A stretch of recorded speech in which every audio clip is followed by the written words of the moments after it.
파송을 했는데 그때 생각이 나더라고요. 보니까 이 하늘 향기교회도 한 6년 됐죠? 아닌가요? 7년. 예.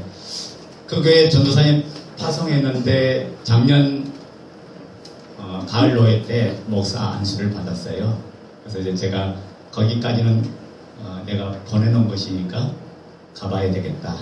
그리고 이제 목사 안수받는 현장까지 갔는데 하나님께서 놀랍게 역사하셔서 그 교회가 지어진 교회고 지금 현재. 그리고 그 교회는 밤 11시, 12시까지 성도들이요 퇴근하면 전부 다 교회로 옵니다. 그리고 교회 앞에 반경에서 100%가 다 살아요. 교회 앞에 아파트인데 그 교회하고 늘 가까이 있으려고 아파트로 전부 다 이사 와버리고, 그리고 교회 옆에 빌라인데 빌라를 아예 통째로 사버렸어요. 그래서 교회가 그 빌라를 쓰고, 그러니까 100%가 전부 다 거기 교인이에요. 200명이 넘어요. 그들이 거기서 모여서 밤 11시, 12시까지 집에 가라도 안 간대요. 교회가 너무 좋으니까. 공동체가 너무 좋으니까 가라고 해도 가지 않고 그 안에서 생활하는 그런 교회의 모습을 보면서 우리 하늘향기교회도 참 비전이 있다. 아멘. 예, 동일하게 놀란 역사가 불같이 일어날 줄로 믿습니다. 아멘. 저는 오늘 이 시간 첫 시간에 아주 중요한 말씀을 하려고 합니다. 그것은 바로 뭐냐면 특별히 이 하늘향기교회가 이제 부활복음을 전하는 교회다 보니까 제가 더 기쁜 것 같아요. 왜냐하면 저도 이 복음을 붙잡고 나가는 그런 교회이고 또 그렇게 달려가고 있는데, 제가 몇몇 교회들에게 이렇게 복음을 전하고 달려가다 보면 항상 어떤 문제가 있냐면, 우리가 많은 부분에서 혼미 속에 있는 부분이 많더라고요. 이 혼미만 딱 걷어내면 복음의 강처가 보이는 줄로 믿습니다. 그것만 딱 부러져 버리면 그 순간부터 말씀이 실제가 되고 그 말씀의 모든 능력을 누리는 사람이 되는 거예요. 제가 이제 교회를 다시 새롭게 개척을 했어요. 제가 기존 사역을 하다가 그러다 보니까 우리 공동체가 하나 있는데 이 시흥에도 있어요. 경기 시흥. 그러니까 아마 여기서 한 15분이 오죠. 거기도 공동체가 하나 있는데 그분들은 이제 서울로 오고 우리 이제 교회로 오고 그러는데, 이분들이 복음을 딱 잡으니까 복음을 누려가요. 제가 우리 말씀을 드리기 전에 간증을 하나 할게요. 우리 자매님 중에 한 분이 어떤 분이 있었냐면, 이분이 정신병원에 실려갈 정도의 상태에 있는 자매가 한 분이 있었어요. 이분이 예수를 믿은 게 아니라 신랑이 남편이 예수를 믿었어요. 신앙생활은 남편은 하는데 그러다 보니까 제가 이제 결혼하자마자 이 친구 전도하려고 매주 금요일마다 저녁마다 이제 이 친구는 시흥에 살거든요. 그러니까 물안교수집 가서 밥 사주고 하면서 맛있는 거 먹어가면서 매주마다 가서 교제하면서 관계를 맺었어요. 근데 아무리 복음을 전해도 교회를 나올 생각 안 하는 거예요. 근데 어느 날 갑자기 전화가 왔어요. 큰일 났다는 거예요. 들어보니까 그 친구가 완전히 정신이 나간 거죠. 얼이 빠졌다는 말 알죠? 그 상태예요. 그래서 정신병원 가지 않으면 안 되는 그런 상태가 이제 왔던 거죠. 근데 이제 그 친구를 만나서 그러면 교회 데리고 와라. 그래서 이제 교회에서 이제 그 친구 기도해주고 이렇게 하다 보니까 그 친구가 이제 많은 부분에 치유가 됐는데, 이제 문제는 뭐냐면 복음을 전해도 이 친구가 자유를 못하는 거예요. 아무리 전해도 말씀을 전해도 자유하지 못해요. 자유하지 못한 모습을 보면서 고민이 많이 있었는데, 제가 이제 부활복음을 2013년 8월 달에 제가 이제 부활복음을 잡았거든요. 부활복음을 잡고 말씀을 전했는데, 아니 이 친구가 말씀을 듣더니 그대로 그 자리에서 빠져나와 버리는 거예요. 빠져나오면서 거기서 완전한 자유, 완전한 평강과 기쁨을 누리고 살아가요. 그리고 그 어떤 사람보다도 더 멋지게 살아가고. 그리고 그 친구가요, 이제 올 10년 연합 집회를 했을 때 세 교회가 연합했는데 그 젊은 그룹을 인도하면서 리더가 돼서 그 함께 끌어주고 이제 부활로 막혀 있는 친구들을 이렇게 터치하면서 하나씩 이렇게 리더하는 일꾼이 되는 그런 역사가 일어났어요. 또 어떤 일이 있었냐면 이제 올해 40이거든요. 올해 40인데 이 친구가 이제 둘째를 낳았어요. 8년 만에. 8년 만에 둘째를 낳았는데 이 둘째가 태어났는데 뭘로 태어나냐? 다운증후군으로 태어난 거예요. 그러니까 이 가정에는 완전히 충격이잖아요.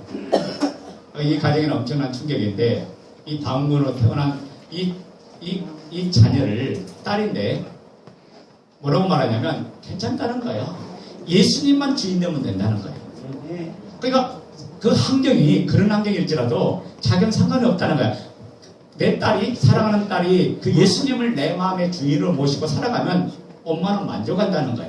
그러니까 복음이 정확하니까 어떤 환경이 온다 할때도 그 환경에 굴하지 않고 환경을 이겨버리는 사람이 되더라는 거죠. 여러분 중요합니다. 복음은요 환경 때문에 왔다 갔다 하는 게 아니에요. 환경 때문에 무너졌다가 환경 때문에 또 일어났다 그런 정도가 아니죠. 복음이 임하면 100% 온전한 자유를 누려요. 그 온전한 기쁨을 누립니다. 그래서 예수를 주로 모시면 두 가지가 있네요. 첫째는 뭐가 임한지 아세요? 큰 기쁨이 임합니다. 하나님께서 주시는 큰 기쁨이 임해요. 여러분 사도행전 8장에 보면 빌립이 복음을 들고 사마리아 성에 가서 복음을 전하죠. 사마리아 성에 가서 복음을 전하는데 어떤 역사가 일어납니까? 그 성에 온 성에 큰 기쁨이 임하더라. 복음을 선포했더니 귀신이 떠나가고 가지가지 병자들이 치유되고 복음을 증거했더니 그 성이 큰 기쁨으로 둘러싸이는 거예요. 마찬가지입니다. 예수님이 나의 삶 속에 주인이 되면 큰 기쁨이 임한 줄로 믿습니다. 또 하나의 증거가 나오는데 그 증거가 뭔지 아세요? 두 번째 증거가 내 마음에 평강이에요. 여러분 하나님 주신 그 평강은 상황과 여건과 상관없이 흔들리지 않은 평강인 줄로 믿습니다. 이분이 주신 평강이 임하니까 문제도 상관없고 죽음도 상관없고 사건도 상관없고 모든 상황과 상관이 없어요. 모든 삶을 이겨버리더라는 거죠. 그러니까 주님이신 그 평강이 모든 것부터 승리하고 모든 것부터 완전한 자유를 줄 줄로 믿습니다. 그래서 오늘 이 한 시간에는 딱 두 가지만 제가 말씀합니다. 오늘 말씀만 잘 들으면 부활로 누리지 못한 분들이 오늘 이 시간 누려지는 역사가 일어날 것입니다. 왜냐하면 제가 이 메시지를 전하는데 메시지를 전할 때마다 많은 사람들이 이 메시지를 통해서 어둠의 혼에서 빠져나오더라고요. 그래서 오늘 이 시간 온 몸과 마음을 다해서 이 메시지를 열심히 들으면 내 생각을 내려놓고 내 관점을 내려놓고 들으면 오늘 성령의 음성을 듣고 그 모든 말씀이 살아 움직이는 역사가 일어날 줄로 믿습니다. 그럼 목사라도요 내 기준과 내 생각을 가지고 들으면 말씀은 안 뚫리는 거예요. 이 시간 겸손 앞에 말씀 앞에 내려놓을 때 성령의 음성이 들리고 성령의 역사가 일어날 줄로 믿습니다. 그래서 두 가지인데 첫째는 뭐냐면 믿음이 뭐냐? 믿음에 대한 이야기를 할 것이고 두 번째는 마음에 대한 이야기를 할 겁니다. 신앙의 출발은 아주 중요하죠. 이 출발이 잘못되면 길을 헤매고 엉뚱한 길에 방황하다가 엉뚱한 것에 모든 에너지를 다 쏟고 말잖아요. 그래서 아무런 힘 없는 자가 되고 말거든요. 여러분 교회의 시작은 사도행전인 줄로 믿습니다. 사도행전은 바로 부활의 증인들이 성령의 권능으로 복음 증거를 통해서 하나님 나라를 세워가는 발자취예요. 제가 이제 목회를 한 지가 한 25년 가까이 되는데 목회를 하면서 고민한 게 있어요. 제가 나름대로 성경 주석을 좀 했어요. 한 40분 정도 성경 주석을 했습니다. 한 절 한 절. 또 제가 워낙 말씀을 가르치는 걸 좋아해서 제가 목회를 할 때 한 절도 그냥 넘어간 일이 없어요. 저는 제 성격이. 그 성경 구절이 멈추잖아요. 해석이 안 되냐면 그 문제를 해결해야 넘어가지 그냥 놔두고 넘어가는 그런 성격이 아니에요. 그래서 우리 성도들을 몇 년 동안 짧은 시간에 성경을 10권 이상을 가르쳤어요. 66권 중에. 그럼 많이 가르친 거죠. 그렇죠? 그리고 제자 훈련하고 우리 강도사님도 뭐 D2L 하셨다 그러는데 아마 대한민국에 있는 모든 그 양육 프로그램 저한테 다 있어요. 예, 모든 교환까지 전체가 제가 다 가지고 있어요. 아마 기독교물로 따지면 몇 손가락 안에 들 정도로 모든 자료가 제가 가지고 있어요. 제가 컴퓨터 자료가 12테라예요. 12테라가 뭔 말인지 아시나요? 네. 그러니까 그리고 우리나라에 거기 교육물 있잖아요. 교육 영상물은 제가 거기다 갖고 있어요. 그러니까 그만큼 제가 배우는 걸 좋아하고 가르치는 걸 좋아하고 그렇게 했어요. 그래서 성도들을 이제 하나님의 사람을 만드는 그 꿈을 가지고 성도들을 양육하기 시작합니다. 정말 빡세게 가르쳤어요. 제가 목회자들 대상으로 7년간 성경 연구원도 한 사람이에요. 그리고 성도들을 가르치기를 워낙 좋아하니까 말씀을 그렇게 가르쳤어요. 가르쳐놨던 결과가 뭔지 아세요? 헌신해요. 봉사해요. 섬겨요. 그리고 많이 바뀌었어요. 근데 딱 거기까지. 나름대로 옥합도 깨트려요. 나름대로 충성해요. 나름대로 헌신해요. 다른 분들이 보면 참 잘 가르쳤다, 잘 양육했다 라고 했는데 제 안에는 엄청난 갈등이 일어난 거예요. 그 딱 하나요. 왜 성경대로라는 인물이 안 나올까? 성경이 말하는 인물이 왜 안 나올까? 아무리 양육하고 아무리 가르쳐도 하나님이 원하는 사람이 안 나오는 거예요. 나름대로 그래서 저는 이 말씀 붙잡고 혹시 내가 말씀을 잘못 가르치고 있나? 말씀을 내가 몰라서 그러나? 그래서 말씀을 들고 파고 팠어요. 파다 보니까 40권을 주워간 거예요. 그래서 제가 66권까지 안 간 이유가 있어요. 교만할까. 제가 성인 반시잖아요. 반만 가야지. 많이 가면 문제가 되잖아요. 그리고 제가 이제 외부적인 활동을 하다 보니까 다른 분들은 제가 대단한 사람인 줄 알아요. 그리고 또 나름대로 직감도 있잖아요. 그런데 늘 만나면 물어보는 게 뭔지 아세요? 교회 사이즈가 어떠냐? 성도가 얼마나 많냐? 이거 물어보잖아요. 그러니까 밖에 나가면 나름대로 뭐 실력도 있고 뭐 어느 부분에 인정한다고 하는데 그런 것들이 저한테는 엄청난 스트레스예요. 엄청난 짐이 되는 거예요. 그러니까 한마디로 목회가요 괴롭더라고요. 저는 하나님 앞에 은혜를 받고 난 후에 제가 1년 365일 중에 355일을 교회에서 잔 사람이에요. 그러니까 청년 때 저희 이야기를 조금 할게요. 제가 섬겼던 모교에 동창이 있는데 그 친구들 남자친구는 전부 다 목사님들입니다. 여자친구는 전부 다 사모님들이에요. 그러니까 우리 친구들이 어떤 친구인지 알겠죠? 중학교 때 상기도 다니고 그랬는데 그러니까 막 눈이 열려서 뭐 영적인 세계를 본다든지 가지가지 은사가 임하고 가지가지 역사가 막 일어나죠. 우리는 산 꼭대기에 올라가서 교회 종탑 있는데 올라가서 기도했던 사람들이에요. 저 혼자 안 했어요. 저 혼자 이제 2년 선배들하고 같이 노느라고 저 혼자 빠졌는데 그런 생활을 해오는 과정들 중에 그러니까 고등학교 졸업하니까 전부 다 신학대학을 가버린 거예요. 저 혼자 신학을 하지 않고 일반을 했죠. 그리고 이제 있는 과정 중에 제가 늦게 하나님 앞에 달려갔는데 원래 제가 중학교 3학년 때 그 뚜껑 속에서 하나님 앞에 소원을 했어요. 주님, 내가 남은 인생 주를 위해서 드리겠습니다. 그때가 중3 때.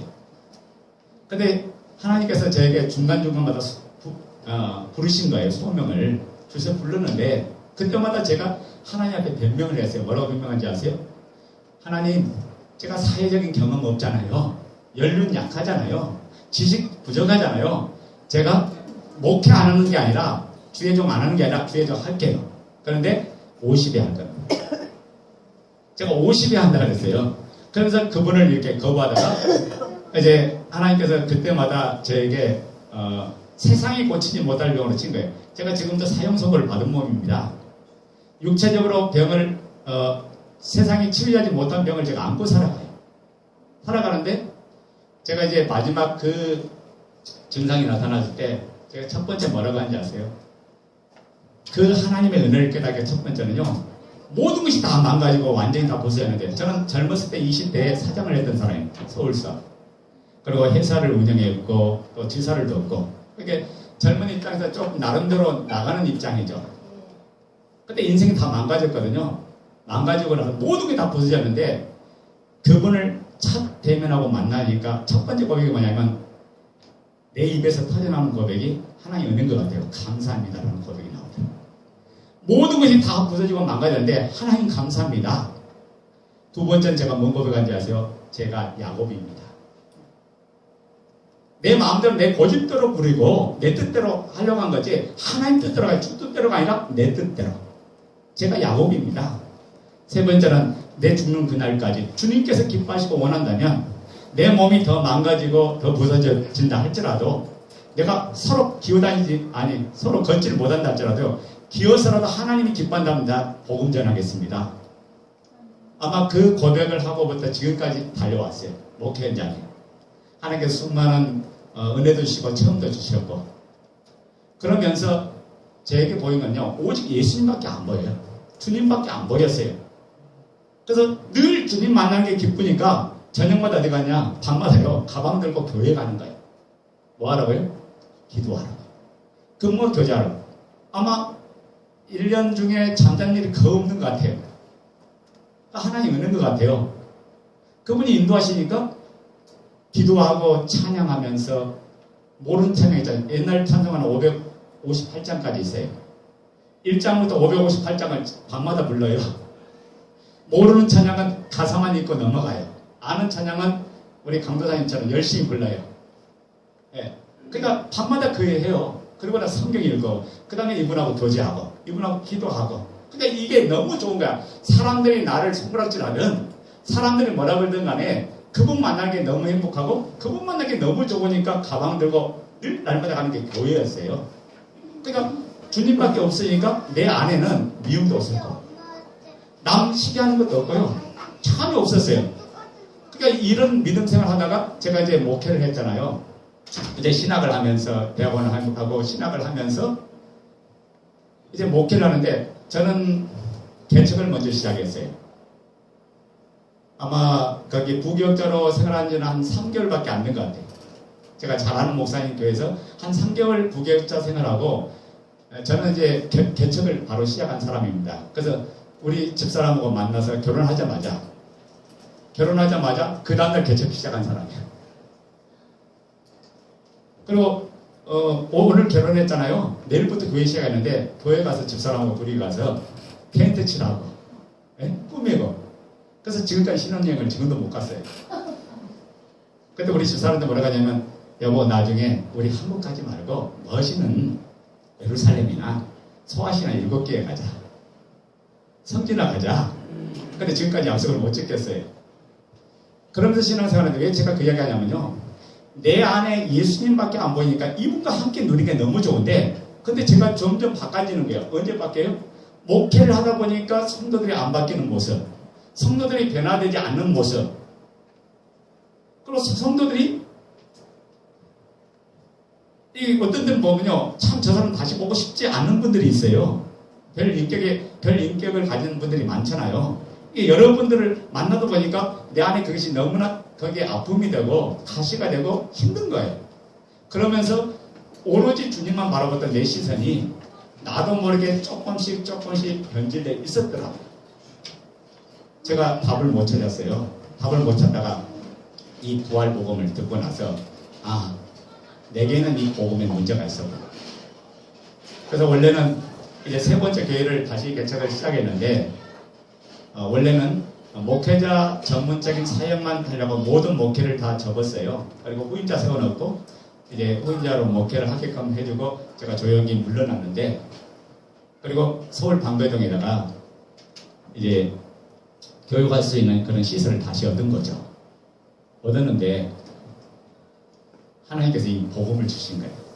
그러면서 제가 이제 성령의 음성을 듣기 시작합니다. 그래서 하나님이 원하는 공동체, 하나님이 원하는 교회를 세우기를 원하시기에 그분의 마음이구나. 그래서 이제 그 다음부터 제가 이 복음에 전력 질주하면서 달려가는 목사가 됐습니다. 저는요, 이 부활복음을 만나고 나서 정말 제가 가장 행복한 자가 됐어요. 이 복음이 내 안에 들어오니까 내가 모든 얼금했던 것도 자유하고요. 모든 것으로부터 다 빠져나오면서 내가 가장 행복한 자로 바뀌어버리더라고요. 이 복음의 능력이 내 속에 오니까 내가 이미 기뻐한 자가 됐고 자유한 자가 됐고 누린 자가 됐고 모든 일에 감사한 자로 바뀌었고 그리고 성도들을 대하니까요. 우리 성도들이 고백해요. 뭐라고 고백하는지 아세요? 목사님 제가 행복합니다. 아멘. 아멘이 안 나오시네. 아멘. 목사님 제가 행복합니다. 아멘. 그럼 목회 됐잖아요. 아멘. 그죠? 목사가 행복하고 성도가 행복하면 됐잖아요. 그래서 우리 교회 복음이 증거되니까 우리 교회 한두 명 빼놓고 전체가 다 부활로 누립니다. 아멘. 그리고 날마다 우리 교회는 1%도 세상 이야기 없어요. 늘 만나면 교제하면 부활 복음을 나눠요. 복음으로 교제하고 그러면서 연약한 자 보이면 함께 달려가서 교제해주고 또 나눔해주고 또 세워주고 함께 기도하면서 서로 챙겨주면서 어느덧 보니까 하나님이 원하는 공동체로 세워졌더라고요. 그 시작은 미약하지만은 하나님께서 이 시대에 나름대로 하나님께서 이렇게 세워주실 줄로 믿습니다. 또 마찬가지로 우리 하늘 향기교회도 마찬가지일 거예요. 오늘 이 복음이 물론 세 번의 시간이지만은 이 세 번의 시간을 통해서 오늘 하늘 향기교회가 믿음의 진보가 일어나기를 원합니다. 믿음의 전진이 일어나기를 원합니다. 믿음의 성장이 일어나기를 원합니다. 그래서 이 복음에는 딱 두 가지만 잘 정돈되면 문제는 해결됩니다. 첫째는 뭐냐? 오늘 우리의 믿음이 문제다라는 거예요. 여러분 초대교회 성도들과 오늘 우리의 믿음의 차이가 뭔지 아세요? 초대교회 성도들과 우리하고는 믿음이 완전히 달라요. 첫 출발이 달랐던 거예요. 그러니까 이 첫 출발을 같이 맞춰 나가면 초대교회 성도들 발자취처럼 우리 오늘 하늘 향기교회도 동일한 역사가 일어날 줄로 믿습니다. 자, 보이지 않는 하나님을 믿으러 가면 믿을 수 있습니까? 없습니까? 믿을 수 없죠. 보이지 아니하는 하나님을 믿으려고 하는 거 이게 오늘날 우리의 신앙의 모습이다. 이게 하나님 안 보여.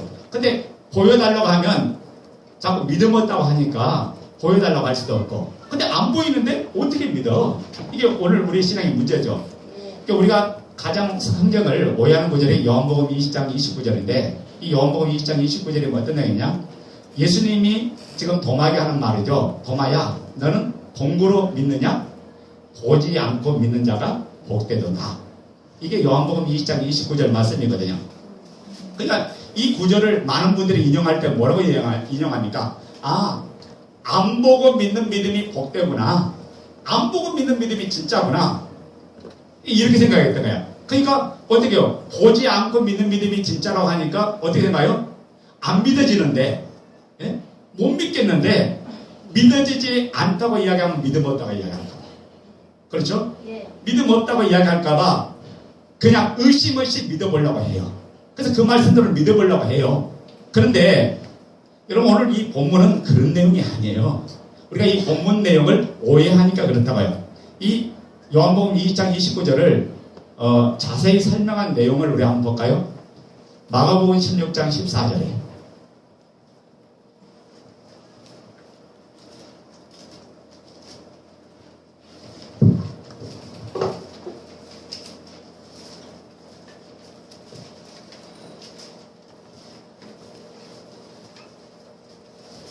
마가복음 16장 14절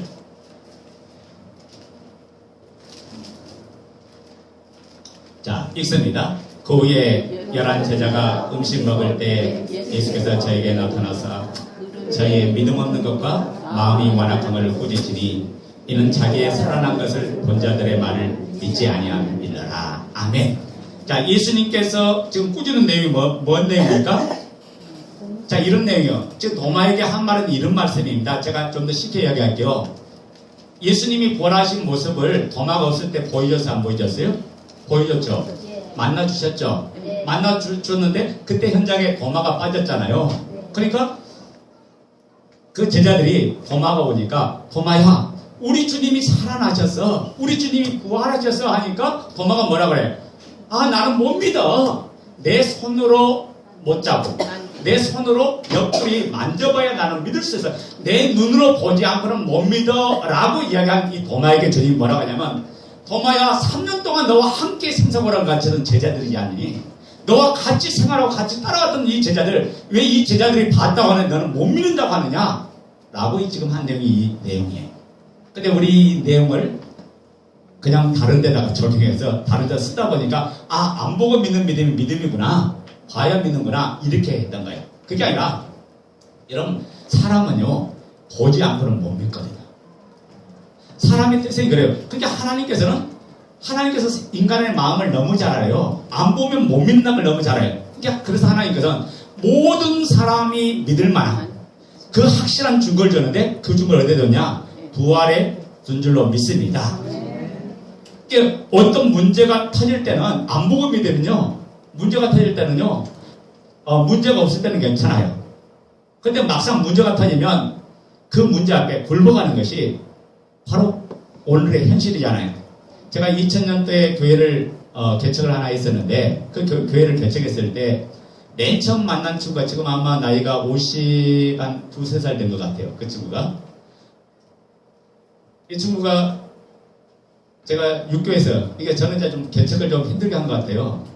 왜냐면 첫 번째 교회도 우리 집사람하고 둘이 시작하고 두 번째 교회도 우리 집사람하고 둘이 시작하고 계속 개척을 갖다가 처음 우리 부부만 그냥 불모지 갖다가 하나님 갖다 놓고 개척 시작하래요. 근데 시작은 그렇게 했는데 하나님께서 3개월 정도 되니까 막 20-30명 이렇게 주시고 그래서 그런 은혜 가운데 출발했는데 이 친구를 만나는데요. 이 친구가 뭐라고 하냐면 저한테 이야기하는 게 목사님 저는 직장을 구하면 줄 성수하시는 직장을 구하겠습니다. 그리고 하나님을 그렇게 섬기겠습니다. 그래서 교회에 봉사하고 충성하겠습니다. 그러면 이 친구 믿음이 얼마나 좋아요. 이쁘죠? 예. 그래서 이 친구가 그 고백하더라고. 그래? 내가 기도해 줄게. 했어요. 이 친구가 한 달 딱 지났어요. 직장을 얻었을까요? 못 얻었을까요? 뭐라고요? 못 얻었어요.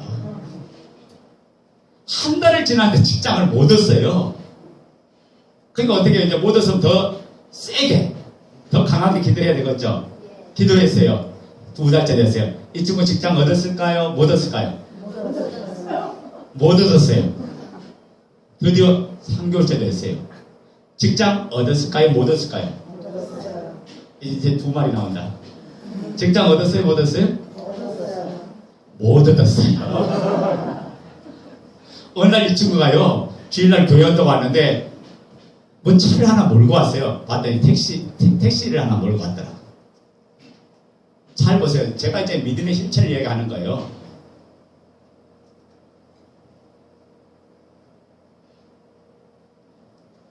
자, 이 친구가요, 3개월 동안 나름대로 버텼어요. 그죠? 그건 사실이죠? 주일 성수를 해보려고 몸부림쳤어요. 버틸 때까지 버텼어요. 이 친구가, 평상시에 이제, 저질러 놓은 게 하나 있어요. 그러니까 카드가 연체가 됐고, 자기 이제, 이 한계 상황까지 다 와버린 거야. 도저히 이제 버틸 데가 없잖아요. 그러니까 어떻게 해요? 결국에는 내가 주일 성수하고 싶은 게 내 마음인데, 이게 내 믿음이에요. 주일 성수하고 싶은데 내 믿음인데 환경이 열리지 않으니까 결국에는 직장을 선택하고 말더라는 거예요. 주일날 일하는 직장을 선택하고 말아요. 제가 지금 그 이야기 하고 싶은 거예요. 만약에 이 친구가 복음이 이 친구에게 들어갔다면 어떻게 했을까요? 죽고 사는 걸 하나님 앞에 맡기고, 아멘? 죽고 사는 걸 하나님 앞에 맡기고 하나님 앞에 모든 주권, 생사 주권을 다 맡기고 이 친구가 오로지 주님만 바라보고 달려나갔을 거예요. 그런데 이 친구 나름대로 그걸 믿고 싶은데, 그 나름대로 그렇게 살고 싶은데 그게 안 되거든. 왜냐? 내 인생을 그분에게 맡긴다? 맡길 수 없는 거예요.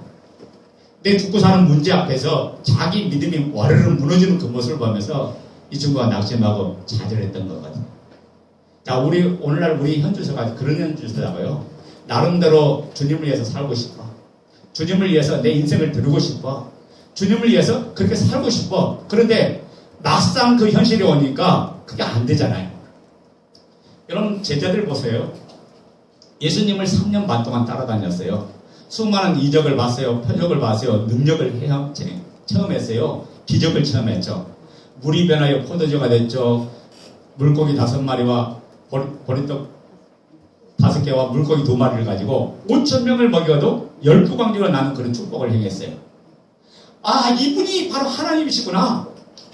이분이 그 기적의 현장 앞에서 이분만 붙잡으면 되겠구나. 이분과 함께하면 되겠구나 했는데 이들이 어떻게 했습니까? 막상 자기 생명의 위협을 당하니까 죽음의 문제가 딱 닥쳐버리니까 그때 그들이 뭐라고 했어요? 주는 그리스도 살아계신 하나님의 아들입니다. 당신이 하나님입니다. 이 고백했던 이 베드로가요. 죽음의 문제가 딱 와버리니까 뭐라고 말합니까? 나사렛으로 도망가버리죠. 주님을 3번이나 부인하죠. 근데 부인만 했습니까?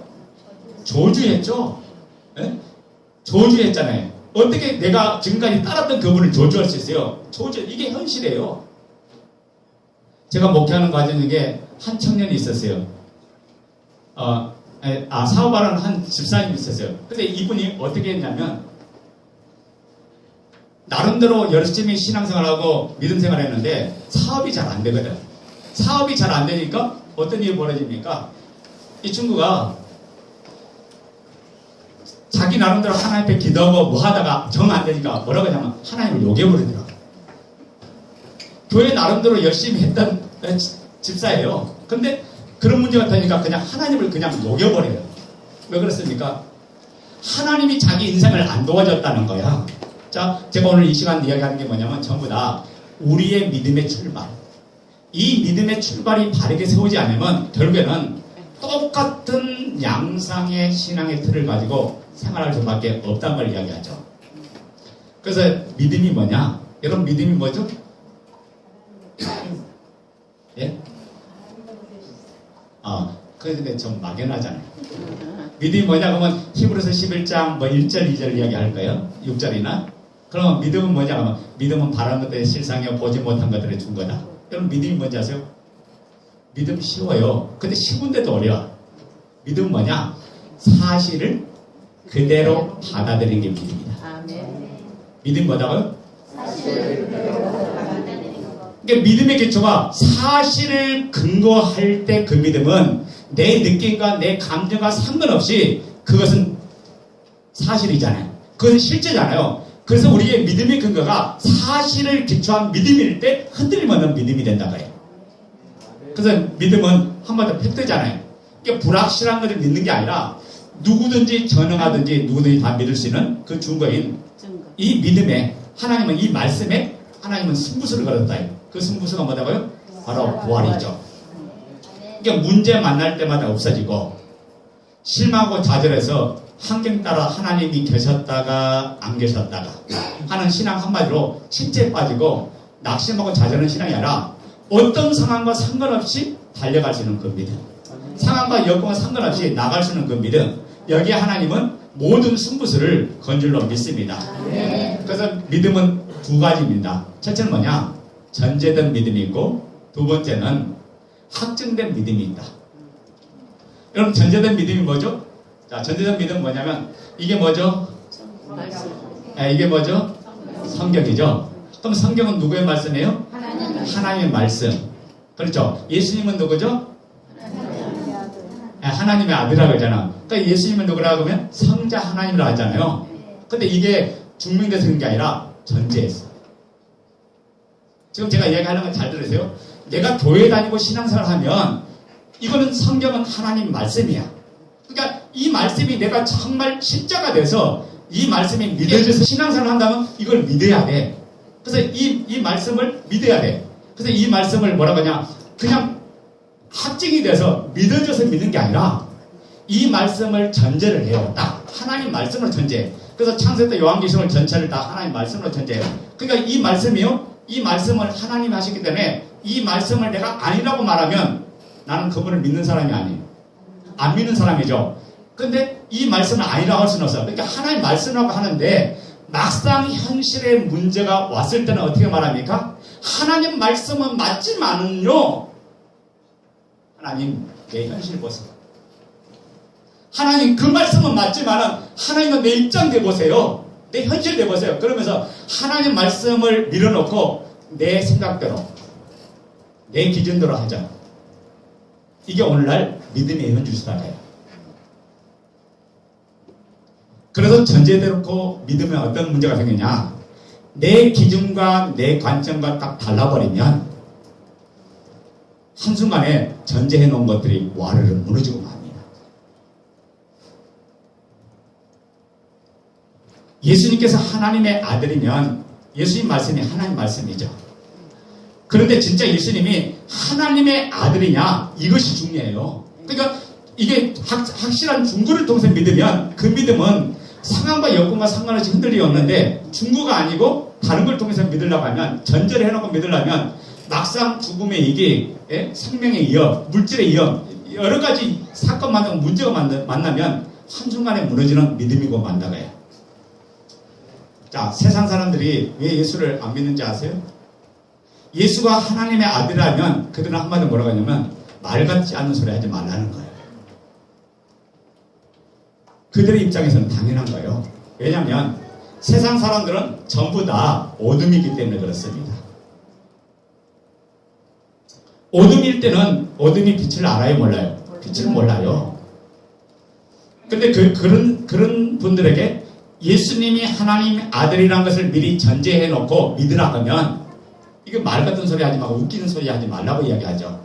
제가 전철을 타고 가는데 어느 청년이 열심히 복음을 전하더라고요. 전도를 하더라고요. 참 그 믿음 대단하잖아요. 근데 갑자기 독보를 입고 갓을 쓰고 있던 할아버지가 벌떡 일어나대 하는 말이 야 이놈아! 그러면서 막 호떡을 치는 거야. 그러면서 왜 사양귀신 믿으라고 해?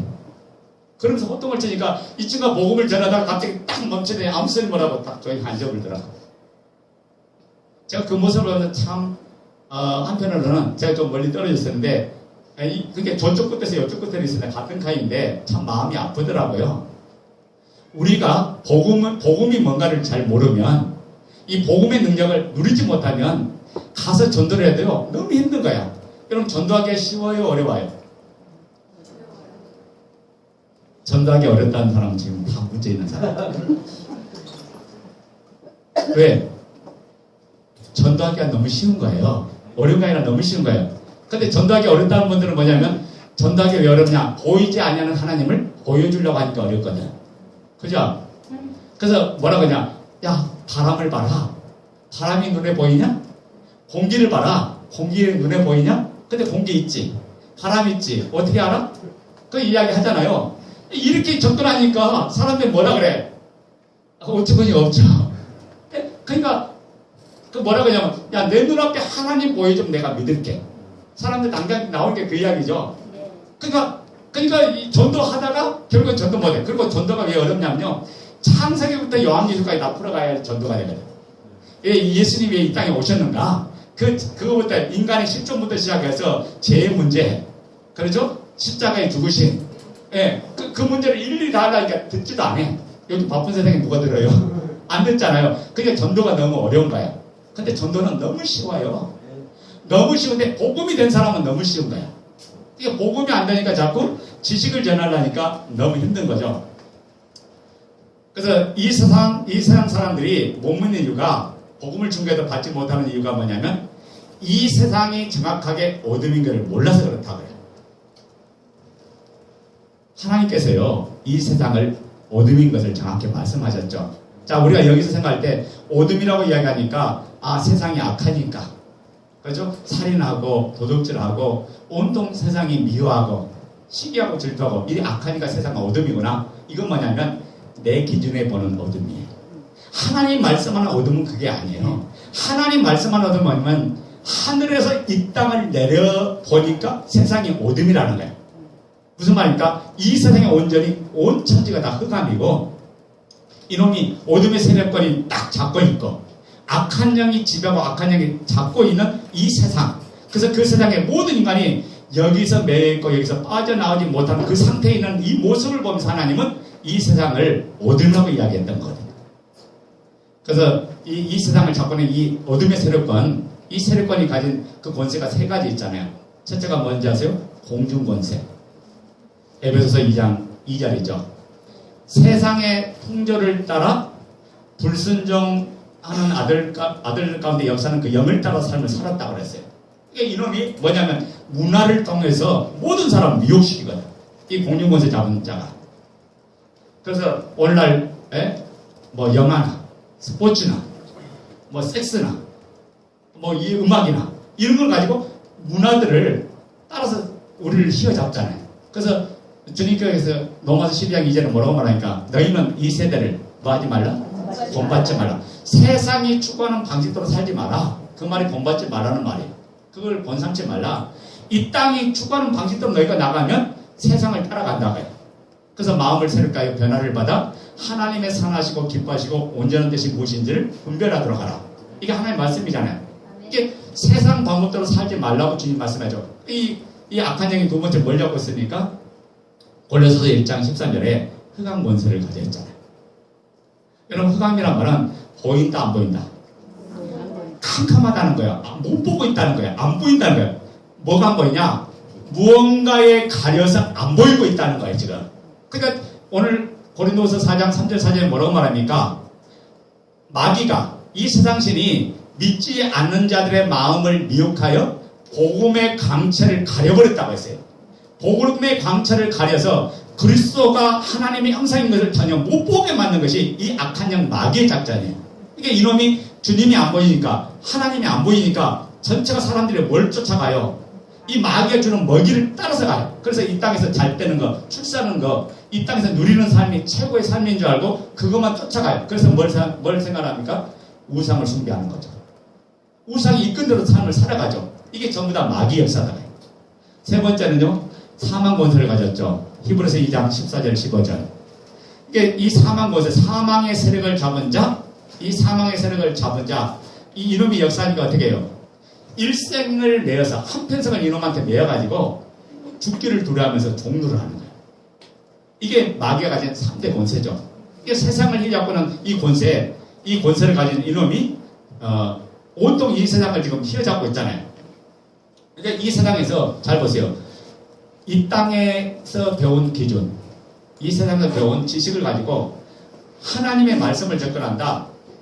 죽었다 깨어나서 못 믿는 거예요.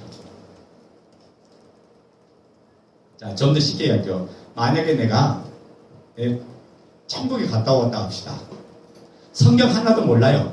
천국에 갔다 왔어. 자, 천국에 보고 왔어요. 보고 왔는데 너 이 땅에서 마음대로 살아라 하면 마음대로 살까 안 살까? 마음대로 안 살죠. 마음대로 안 살죠. 그 나라가 어떤 나라인가를 정확하게 봤는데 마음대로 살으라고 마음대로 삽니까? 마음대로 살 수가 없죠. 조금 있으면 내가 지옥이냐 천국이냐 결정되는데 너무나 확실한데 영원한 걸 봤는데 영원한 걸 포기하는 삶을 살 수가 없는 거죠. 그래서 사람은 지식으로 변화되는 것이 아니라 정확한 것을 보는 것밖에 방법이 없는 거예요. 아멘. 그러면 어떻게 할까? 여러분 초점을 바꾸면 돼요. 자, 봐요. 제가 오늘 혼미에 대한 이야기를 하는데 잘 보세요. 내가 하나님을 만나려고 노력하는 것을 스탑하고, 그래서 기도만이, 성경만이 내가 하나님을 만나려고 하는 이 노력을 스탑하고 하나님이 이 세상 밖에 모르는 우리에게 어떻게 영원한 나라가 있는 것을 가르쳐 주었는가, 영원한 나라가 있는 것을 말씀하는가, 여기에 초점을 맞추면 되는 줄 믿습니다. 그러니까 오늘 이 시간 첫 시간은 뭐냐? 여러분 관점 바꾸기. 첫 시간 뭐다고요? 관점 바꾸는 거예요. 자, 하나님께서 이 세상밖에 모르는 우리에게 어떻게 천국을 보여주는가, 그것이 중요하죠. 자, 우리가 이 성경을 믿어줄 수 있어요. 하나님을 인정할 수도 있어요. 이거 성령의 역사죠. 그런데요, 중요한 건 뭐냐면 아무리 성령을 내가 믿어도 하나님을 인정한다 할지라도요, 내 인생 전체를 그분을 위해서 들을 수 있느냐? 이건요, 그냥 되는 게 아니거든요. 정확하게 영원한 걸 본 자 외에는 이건 그렇게 할 수 있는 사람이 없어요. 영원한 것을 본 사람만이 그분을 위해서 내 생명을 들을 수가 있죠. 그러니까 영원한 것이 아니면 그분을 위해서 내 생명을 들을 수 있는 게 없다고요. 그래서 하나님은 이 세상밖에 모르는 사람들을 위해서, 하나님은 뭐라고 말하니까, 인간들이 이 세상밖에 모르니까 삼일체 하나님께서 그 중에 한 분이 직접 사람들 오시겠다는 거예요. 그리고 이분이 사람들 오시는데, 자 생각해요. 그분이 영으로 오셨다. 그럼 사람들이 알아볼까요? 못 알아볼까요? 못 알아봐요. 영으로 오시면 하나님을 알 수가 없죠. 그러니까 이분이 누구로 오셔요? 육체로 오셔서 누구든지 이분을 알 수 있도록, 이분을 만날 수 있도록 이분이 육체로 오신 거예요. 그래서 영으로 오지 않고 사람으로 오신 거죠. 그래서 이 세상밖에 모르는 우리에게 이분이 오셔서 뭐라고 말합니까? 천국에 대해서 말하는 거예요. 하늘나라에 대해서 말해요. 영원한 것이 무엇인가를 이분이 오셔서 전체에 전부 다 말해요. 그러면서 하나님이 너희를 생명으로 사랑한다. 그분이 나를 보냈다. 죽으면 끝이 아니라 영원한 것이 있다. 죄 가운데 죽으면 지옥이다. 이분이 와서 말씀하는 거예요. 자 봐요. 하늘의 주인이신 이분이 와서 이야기하니까 하늘나라 소식을 정확하게 이야기하겠죠. 제가 고향이 여수예요. 전남 여수, 한려수도. 고향이 여수인데 아마 제가 여수에 대해서 설명한다면 여러분에게 있는 그대로 아마 아주 자세하게 리얼리티하게 설명할 수 있을 거예요. 마찬가지로 그분이 오셔서 하늘나라에 대해서 지금 이야기하는 거예요. 천국이 어떤 곳인가를 지금 이야기해요. 그러면 여러분, 천국이 이런 곳이구나 금방 알아먹죠. 예수님이 오셔서 이제 천국이 어떤 곳인가를 이야기하셨죠. 그리고 당신이 누군가를 말씀했어요. 나를 본 사람은 아버지를 봤다. 나와 아버지는 하나이다. 당신 누군가를 이야기했죠. 그리고 이분이 십자가에 죽으시고 3일 만에 부활하실 것을 말씀하셨죠. 그런데 문제는요. 말씀을 들은 사람이 이 말씀을 믿었어요? 안 믿었어요? 아무도 안 믿었어요. 심지어 누구도 안 믿었어요? 심지어 제자들까지도 안 믿었어요. 말씀을 준 후에도 안 믿는다는 것을 하나님은 아셨어요. 그래서 주님이 그 말씀대로 죽으시고 부활하셔서 당신의 말씀이 진짜인 것을 직접 보여주신 거예요. 부활하는 이 사건 동안은 이 부활하는 이 사건은 뭐냐? 당신이 바로 너희가 기다리는 메시아고 그분이 바로 구원자고 그분이 바로 하나님이시라는 걸 정확하게 부활을 통해서 그분이 우리의 하나님이고 그분이 우리의 주인이 되시는 걸 정확하게 보여주신 거다. 그러니까 너는 어떻게 해서 너는 어떻게 예수를 하나님으로 믿게 됐냐? 이 말씀은 너무나 중요하다. 많은 사람들이 이렇게 말해요. 목사님 교회 다니다 보니까 믿음이 생겨서 그분을 하나님 믿게 됐어요. 말씀 듣다 보니까 믿음이 생겼어요. 이러는데 제자들에게 한번 물어볼까요? 제자들은 그렇게 이야기 안 해요. 제자들은 예수님께서 말씀하신 것 때문에 믿음이 생겼다고 말하는 게 아니라 복음서 제자들은 전체가 다른 거예요. 뭐라고 하냐? 내가 부활을 봤기 때문에 이분이 살아나신 걸 내 눈에 봤기 때문에 나는 이분을 믿는다고 이야기해요. 그러니까 제자들 눈에 봐요. 기적과 표적과 이적을 제자들보다 많이 본 사람 누가 있어요? 오늘 금리 썩은 이가 금리로 바뀌고 이런 이적은요. 기적은 기적 축에 들리도 않는다고요.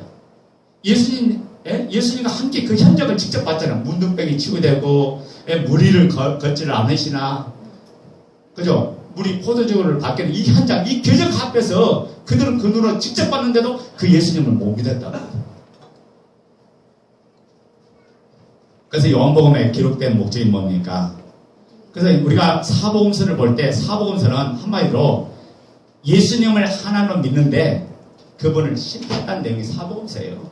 그분을 따르려고 했다는 거예요. 따르려고 하고 믿으려고 했지만 안 됐다는 걸 이야기해 사복음서예요. 그런데 복음서 뒤에 한두 장이 뭐라고 말합니까? 이들이 바뀐 사건을 기록한 거예요. 그건 딱 하나요. 부활을 통해서. 부활하신 주님을 만나고 나서 이들은 완전히 180도로 달라졌다는 거예요. 그래서 그들은 뛰쳐나가는 거예요.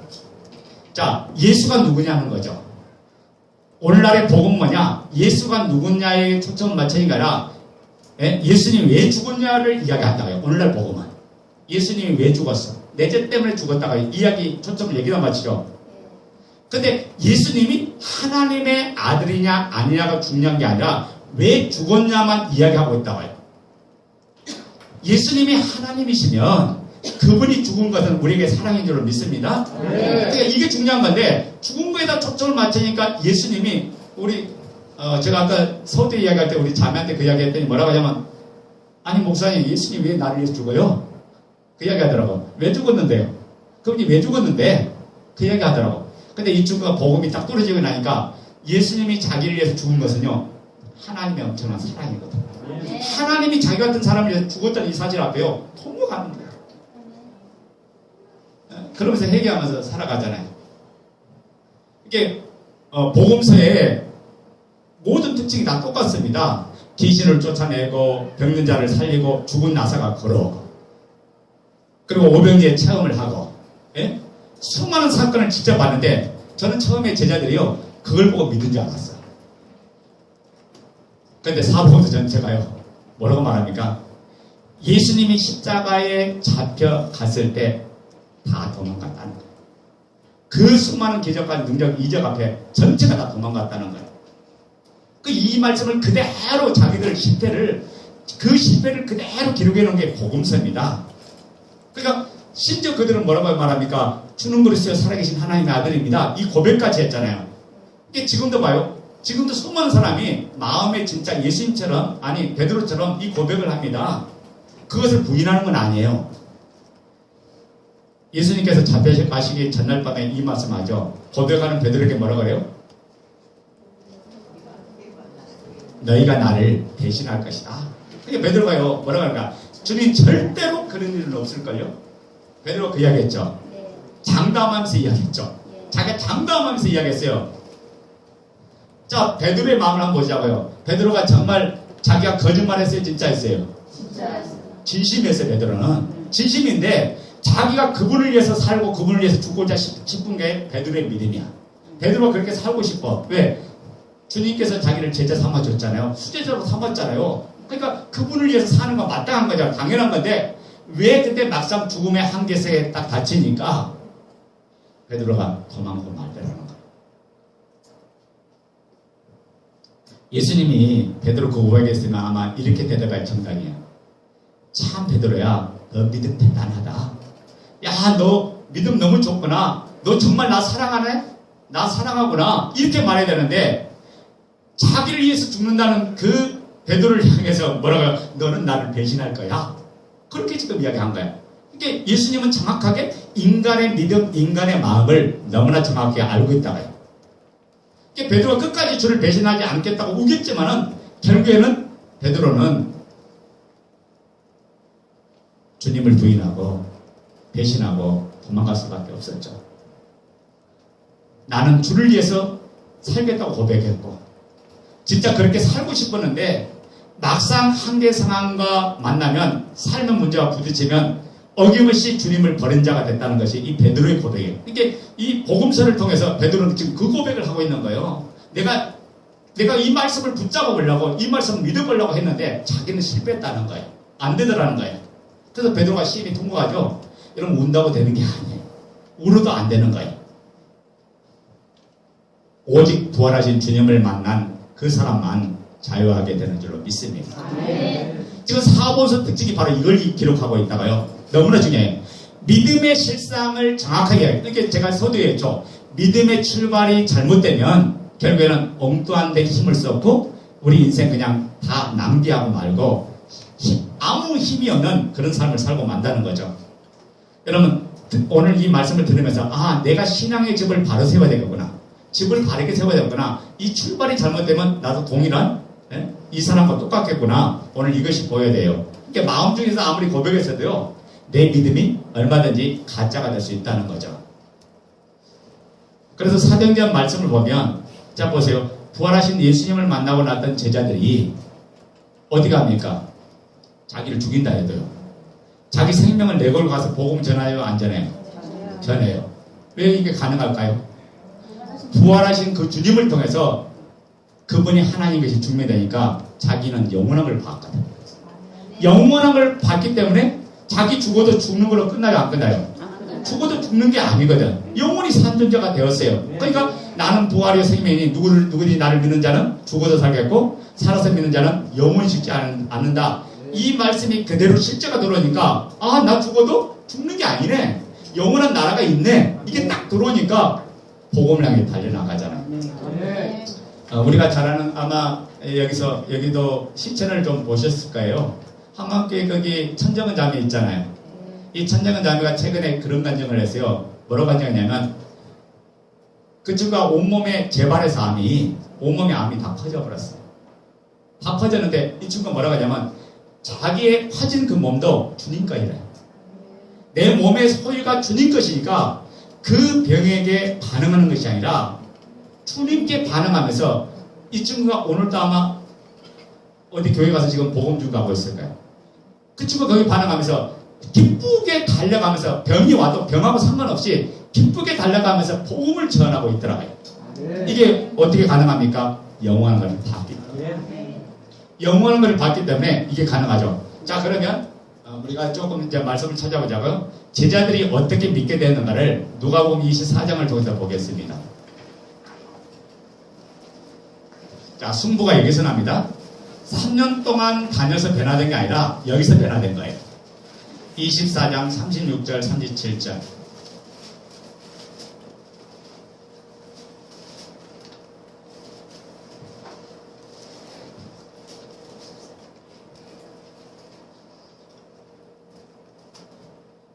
자, 읽습니다. 시작. 이 이 말을 할 때 예수께서 친히 그들 가운데 서서 이르시되 너희에게 평강이 있을지어다 하시니 그들이 놀라고 무서워하여 그 보는 것을 영으로 생각하는지라. 아멘. 자, 오늘 이 본문 말씀 무슨 내용입니까? 부활하신 예수님이 이분이 부활하셔서 와서 제자들에게 좀 보여주죠. 그러죠? 제자들의 반응은 뭐라고 했어요? 여기란 말이 무슨 말이죠?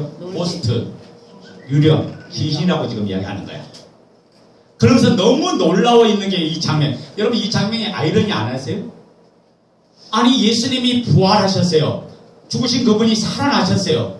이분이 살아났으면 예수님이 다시 살아나니까 너무 기뻐서 춤추면서 뛰면서 야, 우리 주님이 살아나셨네, 우리 주님이 살아나셨네 라고 기뻐해서 맞이해야 되는데 이들이 오히려 지금 기절하고 축동할 일들이 벌어진다고 해요. 깜짝 놀라면서 유령이다! 아니, 자 봐요. 예수님 볼 때 얼마나 황당할까? 그럴까 안 그럴까? 아니, 우리 주님이 말씀대로 살아나셨네 하면 되는데 이분이 부활해서 오셨는데 뭘로 찍어요? 귀신으로 여긴다고요. 그러니까 우리가 이 모습을 보면 뭐라고 해요? 참 제자들 믿음 되게 없다. 그렇죠? 이 믿음 없는 자들 같으니 하나님의 아들이니까 당연히 살아나지. 이게 우리의 반응이에요. 아마 그런 이야기 하는 분들도 여기 있을 수도 있어요. 마치 제자들이 자기보다 믿음 없는 것처럼 얘기하는 사람 말이에요. 그러놓고 자기들은 제자들 삶 근처도 못 가. 여러분, 왜 제자들이 깜짝 놀랐을까요? 이건요, 실제 상황이에요. 예수님이 어떻게 죽었는지 제자들은 너무나 정확히 알았거든요. 온몸의 피를 다 쏟아서 죽었어요. 그리고 난 후에 돌무덤에 집어넣었잖아요. 완전히 죽은 그분이 살아온다는 것은 말 같지 않은 소리예요. 지금 100% 완전히 죽었어요. 온몸의 피를 다 쏟아서 물과 피를 다 쏟았어요. 더 이상 살아날 가능성이 1%도 없어요. 인간적인 상식에 1%도 없는 그분이 살아난다. 역사 이래 이렇게 죽었던 분이 살아난 적 한 번도 없거든. 그게 다시 살아난 사람 본 적이 없거든요. 그것도 썩지 않은 몸으로 부활처럼 나타났잖아. 지금 영화처럼. 그게 그분이 오셔서 지금 뭐예요? 문을 잠그고 있는데 그 벽을 딱 통과하고 들어와셔 버렸어. 벽을 통과하고 들어왔어요. 그게 제자들 반응이 뭐예요? 귀신이지. 이해됩니까? 그들이 들어와서 벌벌 떨 때 38절.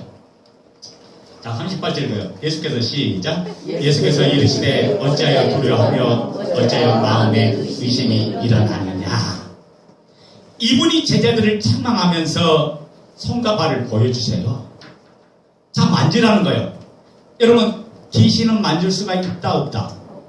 귀신은 만질 수 없다. 예수님을 어떻게 제자들이 믿게 되는가를 지금 자세하게 리얼리티하게 지금 수록하고 있는 게 누가복음 24장입니다. 그래서 40절 41절 시작. 이 말씀을 하시고 손과 발을 보이시나 41절 그들이 너무 기쁨으로 아직도 믿지 못하고 놀랍게 얘기할 때에 이르시되 여기 무슨 먹을 것이 있느냐 하시니. 자, 기쁜데 너무 좋은데 예수님이 살아나는 것이 기쁘고 너무 좋은데 안 믿어지더랍니다. 왜 그럴까요?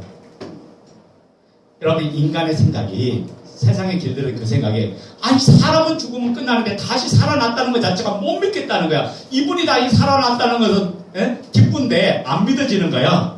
이게 기쁨을 오히려 못 믿고 있어요. 지금 그 모습이에요. 그때 주님이 다시 말씀하죠. 여기 먹을 것이 있느냐? 라고 물어보잖아요. 왜 갑자기, 여러분 보세요. 왜 이분이 갑자기 진지한 이야기를 하다가 먹을 걸 이야기했을까요? 예? 귀신은 먹을 수가 없잖아요. 그렇죠. 아주 똑똑한 분이네. 자, 이 먹는 얘기가 아주 중요합니다. 여러분, 이게 너무 중요한 거예요. 왜 그렇습니까? 자, 제가 여기서 서 있는 거 0.0001초도 의심한 분 없죠? 네. 의심한 분은 내가 유령이야. 그죠? 0.0001초도 저를 의심한 분은 없죠. 지금 제자들이 지금 그분을 만졌잖아요. 그분을 봤잖아요. 살아난 거를 직접 봤잖아요. 그리고 그분이 제자들 보는 앞에서 먹네? 그러면 이분 귀신이 아니에요. 이분이 귀신이 아니에요. 제자들이 지금 부활하신 주님을 얼마나 자세하게 체험하고 학증을 가졌는가, 이것을 지금 기록하는 거예요. 그래서 24절, 42절부터 44절. 42절부터 44절 시작. 이에 군 생선 한 토막을 드리니 받으사 그 앞에서 잡수시더라. 44절.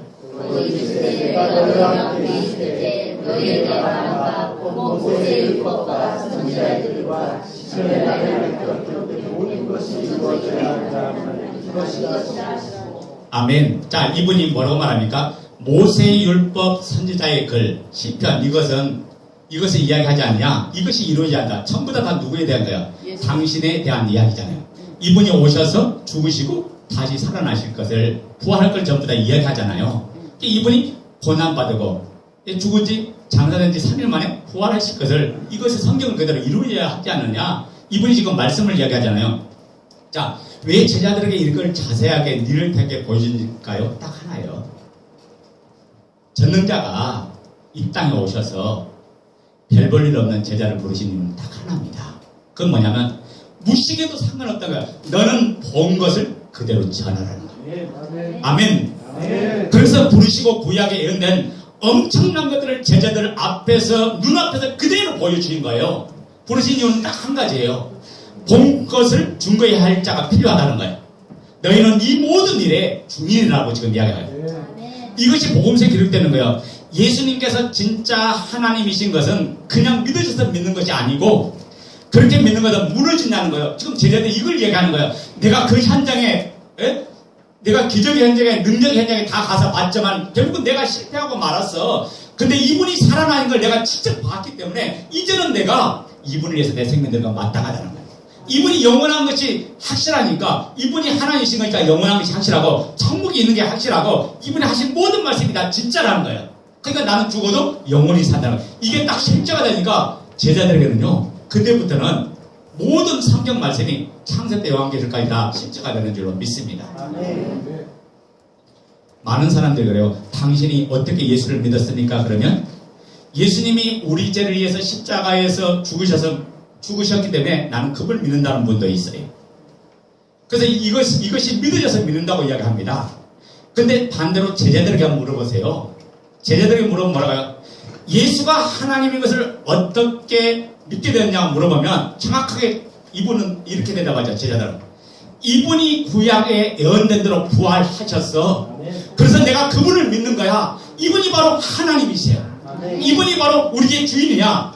예수님이 하나님인 것을 정확하게 부활로 확증돼서 이 제자들은 믿었던 거예요. 그러니까 우리의 믿음의 출발이 문제가 됐다는 걸 지금 이야기하죠.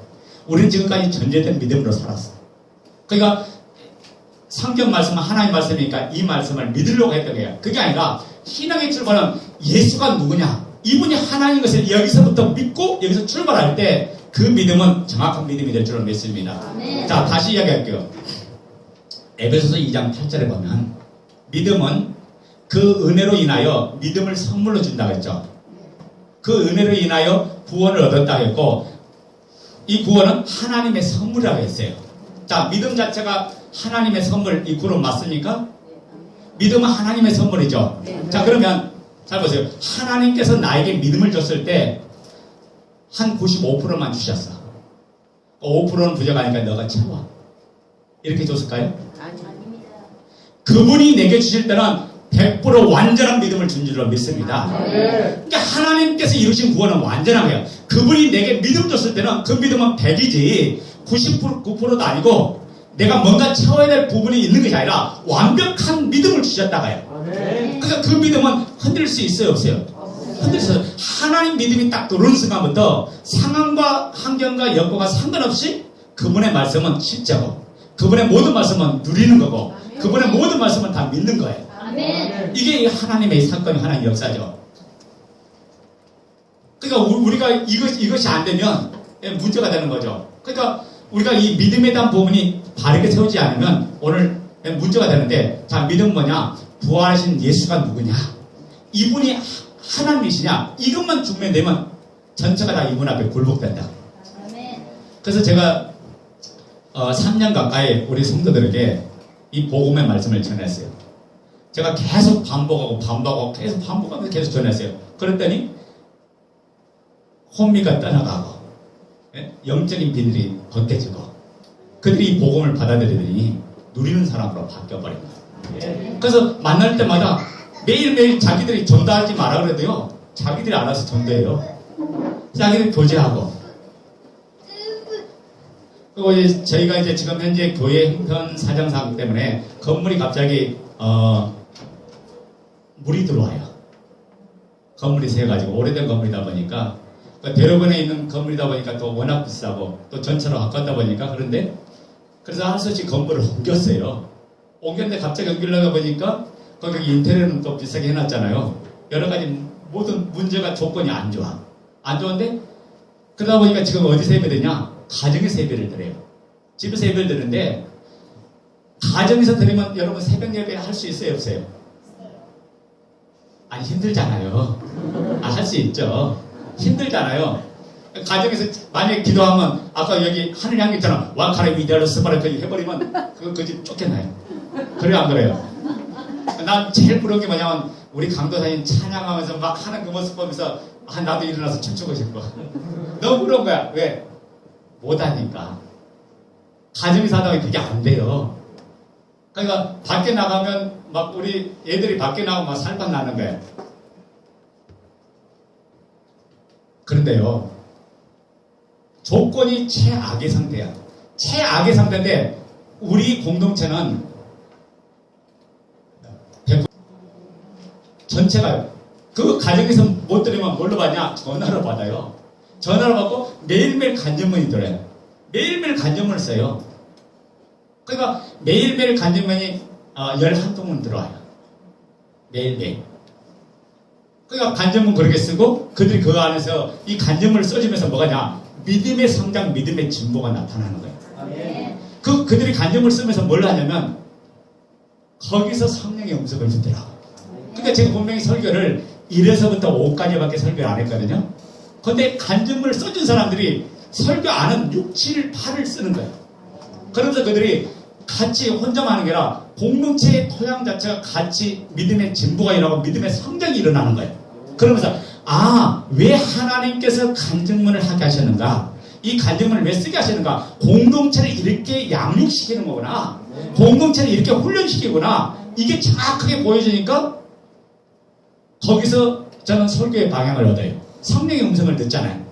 그런데 희한하게 뭐냐면 제가 이제 그 간증문을 읽으면서 또 메시지를 들으면서 이런 설교를 준비해야 되겠다 하는데 성도들이 그 다음 간증문을 써주는 거야. 그러니까 그 혼자만 써주는 게 아니라 무리들이 써줘요. 써주게 이들이 마치 약속한 것처럼 통일의 그 말씀, 이 선포하려고 준비된 말씀하고 그냥 같이 맞아 떨어져 버렸네.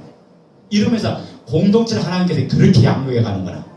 그러니까 공동 전체가 써준 게 중요하다고 해요. 그래서 우리 하늘향기교회도 마찬가지입니다. 여러분, 간증문을요 잘 쓰려고 하면 못 쓰는 거예요. 그 잘 쓴다는 자체가요 내 중심이죠. 잘 쓰는 게 아니라 하나님 앞에 진실되게 쓰게 간증문이에요. 그러니까 간증문을 가지고 잘못 썼다고 욕하는 사람 없어요. 간증문은 뭐냐? 저는 그래요. 그 밑에다 어떤 성도는 목사님만 알고 계세요. 그런 사람이 있어요. 이거 절대 목사님 말하면 안 돼요. 그런 거 했나요? 그럼 제가 한 번도 이야기한 적 없어. 내가 알고 있어. 그런 거지. 그게 있어요. 또 때로는 보면 막 남 허물 해놔요. 허물 해놓고 목사님 내가 했다고 말하면 안 돼요.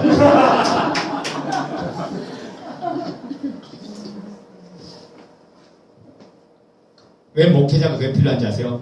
공동체는요 악한 영이 틈을 주면 들어와서 혼자를 무너뜨리는 게 아니라 공동체 전체를 다 멈추게 하는 거예요. 그래서 베드로전서 5장 8절에 뭐라고 말할까? 마귀가 우는 사자처럼 집어와 삼킬자를 두루 다니면서 찾고 있다고 했잖아요. 이렇게 잘 봐요. A라는 친구가 무너지면 A라는 친구가 무너짐을 끊는 게 아니라 공동체 전체가 다 멈추는 거예요. 이게 왜? 한 몸이기 때문에, 한 생명이기 때문에, 하나이기 때문에 그게 함께 가는 거예요. 그래서 제가 항상 우리 성도들 뭐라고 하냐면 너가 300m 먼저 치고 나가는 거 중요한 거 아니다. 공동체 전체가 함께 10cm를 가더라도 함께 가는 게 이게 중요하다. 같이 가는 게 중요한 거야. 이게 하나님이 원하는 거야. 같이 그래서 연약한 자를 같이 권면하고 세워가면서 끌어줘가면서 함께 기도하고 함께 사랑하고 함께 섬겨가면서 같이 가는 거. 이게 하나님이 원하는 거야. 이게 하나님이 말하는 공동체야. 한 몸이기 때문에. 제가 이 이야기를 하죠. 이게 이 하나로 가는 게 너무너무 중요합니다. 그래서 이제 제가 이제 간증문에 대한 건 나중에 제가 조금 시간을 할애해서 조금 말씀을 드릴게요. 자, 두 번째 테마를 잠깐 보겠습니다. 제가 첫째는 이제 바른 믿음인데, 전제된 믿음이 아니라 확증된 믿음이 될 때, 우리 믿음이 모든 걸 누리면 여기서 출발한다. 자, 보세요. 요한복음 10장 10절에 보면, 내가 온 것은, 도적이 온 것은, 도둑질하고, 죽이고, 멸망시키러 온 거죠. 그죠? 이놈이 온 것은, 도둑질하고 죽이고 멸망시키러 온 거잖아요. 도적이 온 것은. 근데 내가 온 것은, 양으로 하여금, 생명을 얻게 하고, 누리에 풍성히 거하게 하려고 누리게 하려고 이분이 오셨다고요. 그러니까 복음이 딱 들어온 순간부터 나는 이 땅에서부터 이제 뭘 누려요? 하늘의 것을 누리는 사람으로 바뀌는 거예요. 아멘. 이분하고 이제 함께 출발하니까 세상이 얽매이고 세상에 의해서 지는 사람이 아니라 이분과 함께 영원한 것을 누리는 사람으로 이제 출발한 거예요. 그러니까 너무나 선명하고 너무나 심플한 이 길을 걸어가는 거죠. 이 확실하고 분명한 길을 걸어가니까 우리를 얽어맬 장애들이 없는 거죠. 그런데 이렇게 걸어가는 데 있어서 가장 중요한 게 하나 있습니다. 마음이에요. 마음. 이 마음의 실체를 여러분 아시기 바랍니다. 에레미야 17장 9절. 자, 이거 보기 전에 우리 영상 하나 볼까요? 이재영. 하나님을 믿지 못하는 이유는 다른 게 아니라 하나님이 눈에 안 보여서잖아. 근데 너 예수라는 사람 알지? 그 사람이 자기가 하나님이라고 했다? 예수가 하나님인 것만 증명되면 하나님이 눈으로 보여지게 된 거 아니야? 전 그 순간 안개 속을 걷다가 빠져나온 기분이었어요. 그래, 이것저것 복잡하게 많은 게 아니라 이거 딱 한 가지만 확인하면 되겠구나. 그날부로 저는 누가 시킨 것도 아닌데 세상 것 다 끊고 제 남은 대학 생활을 하나님을 찾는 이 의미 있는 일에 투자해 봐야겠다고 결심했어요. 사복음서를 이잡듯이 찾아 읽으며 몰랐던 성경 말씀들을 깨달아 알게 됐고 십자가의 사랑에 감격해서 눈물을 흘리며 예수님을 사랑하고 존경하게 되었어요. 근데 계속해서 들어오는 의심들이 끊어지지 않는 게 문제였어요. 오병이어의 기적이라던가 베드로가 무리를 걷는다던가 모세가 홍해를 가른다던가 성경 속에는 제 상식으로는 도저히 이해하고 받아들일 수 없는 말씀들이 너무도 많았으니까요. 또 어떤 말씀들은 성경 내에서만 보면 딱딱 맞는데 그걸 제 머릿속에 딱 가져와 보면 소설 쓰냐? 그게 말이 되냐? 그런 생각들이 여전히 제 안에 있으니까 저 예수님 정말 믿습니다. 이런 고백을 드릴 수가 없었어요. 또 목사님께서 이 말씀 안 믿어지는 사람 손 들어봐 하시면 전 그때마다 솔직하게 손을 들었거든요. 근데 나중에 알고 보니까 저만 혼자 들었다고 하더라고요. 금식도 해보고 성경 말씀을 후려 파보고 요한복음을 통째로 암송도 해보고 별의별 방법을 다 써봤는데도 이런 근원적인 의심들이 해결되지 않으니까 나중에는 너무 절망이 되었어요. 그냥 대충 한 것도 아니고 제 대학 인생을 다 걸고 필사적으로 해봤는데도 안 되니까요. 마치 하나님이 제 힘과 능으로는 도저히 믿을 수 없는 것들을 믿으라고 해놓곤 너 이거 100% 못 믿으면 지옥이야. 이렇게 협박하시는 것만 같아서 하나님이 너무 미웠어요. 원망도 해보고 때도 써보고 하늘을 향해 삿대질도 해보고 성경책도 집어 던져봤어요. 하지만 이 문제는 이 세상 그 누구도 우리 언니도 해결해 줄 수 없는 문제였습니다. 결국 저는 두 손 두 발 다 들고 하나님 앞에 나갔습니다. 하나님, 제가 아무리 발버둥 쳐봐도 이제 하나님이 안 해주시면 저 이대로 지옥 가야 돼요. 죽이든 살리든 하나님 손에 있으니까 하나님 제발 저 좀 인도해 주세요. 그렇게 마지막이라는 마음으로 대학교 4학년 여름방학 수련회에 참석하게 되었습니다. 수련회 말씀을 듣고 이런 저의 문제를 이야기하게 되었는데 교회 언니가 그러는 거예요. 너 혹시 예수님을 네 생각과 감정을 통해서 믿으려고 하는 거 아니야? 네 생각과 감정은 이 어둠 속에서 나고 자랐기 때문에 절대 하나님을 깨달아 알 수도 없고 느낄 수도 없고 믿을 수도 없어. 그 말을 듣고 제가 그랬어요. 아니 그럼 하나님 이게 아니면 도대체 뭘 통해서 제가 예수님을 믿습니까? 지금 생각하고 느끼고 반응하는 이게 난데 이걸 통하지 않고 믿으라고 하시면 도대체 뭘 통해서 제가 예수님을 확증하고 예수님을 믿을 수 있습니까? 이런 의문들 가운데 집에 돌아와서 신앙 잡지를 뒤적거리다가 거기에 실린 어떤 글을 읽게 되었어요. 거기에 이런 구절이 있었어요. 부활, 사망 권세를 뚫는 유일무이한 사건. 전 이걸 읽으면서 약간 콧방귀를 꼈어요. 아니 부활이 뭐가 그렇게 대단해. 성경에는 죽었던 나사로도 다시 살아났다면서. 그때 갑자기 한 말씀이 제 뇌리를 싹 스쳐 지나갔어요. 썩지 아니함을 당하리라. 맞다. 메시아는 썩지 않는 몸으로 다시 살아난다고 했지? 전 사복음서 뒤편을 막 펴서 다시 읽어보는데 제자들이 문을 닫고 열어준 적이 없는데 문을 통과해서 들어오고 귀신인가 했더니 살과 뼈가 있고 생선을 잡수시고 못자국과 창자국을 간직하고 있고 사람들이 보는 앞에서 올려가고 나사로는 다시 살아났어도 언젠가는 늙어서 다시 죽는데 예수님의 몸은 그게 아니었어요. 저는 이 사실 앞에 멈춰 섰어요. 진짜였구나. 제자들이 진짜 봤구나. 예수님이 썩지 않는 몸으로 살아나셔서 제자들 앞에 진짜 보여졌구나. 구약의 모든 예언들, 예수님이 하셨던 모든 말씀들 다 실제였구나. 여기까지 하겠습니다. 자, 제가 이 영상을 보여준 목적은 뭐냐면 오늘 이재영 이 친구가 느낌과 감정으로 말씀을 받으니까 그 말씀이 실제가 안 된 거거든요. 그 문제는 뭡니까? 느낌과 감정은 어디서 나온 거죠? 이 세상에서 배운 거예요. 근데 우리는 자꾸만 뭘로 말씀을 접근하냐? 내가 이 땅에서 배운 지식의 그 틀, 이 땅에서 배운 학습된 나를 가지고, 학습된 마음을 가지고 이 배운 지식을 가지고 자꾸 하나님 말씀을 접근하니까 내 마음이 받아들인 만큼만 받아들이는 거예요. 내 마음이 이해된 것만 믿고 내 마음이 동의하는 것만 믿는 거예요. 이거는 신앙이 아니에요. 이것이 뭐냐면 마귀가 주는 최대의 홈이다고요. 자, 에레미야 17장 9절 보겠습니다.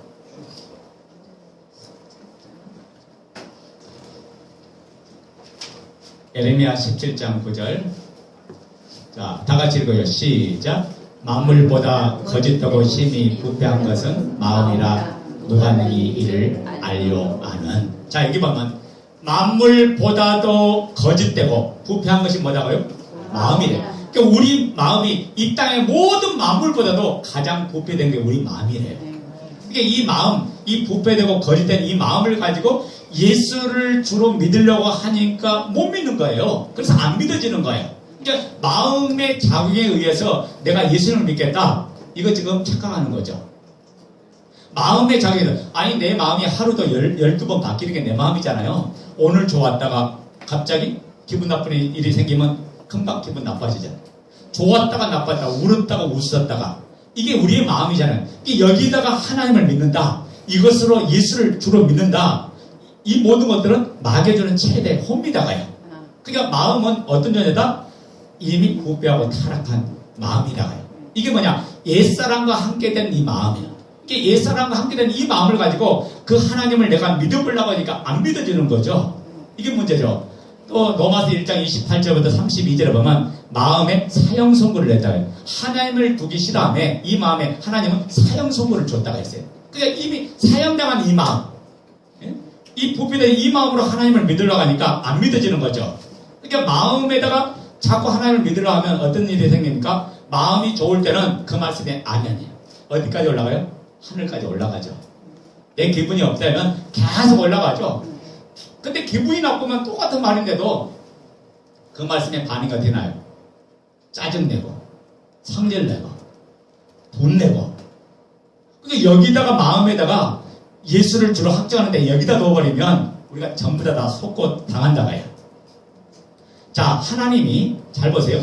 하나님이 사람을 창조할 때 사람의 마음에 하나님의 계시는 자로 두었어요. 사람의 마음을 뭘로 두었다고요? 하나님이 계시는 자로 두었다고요.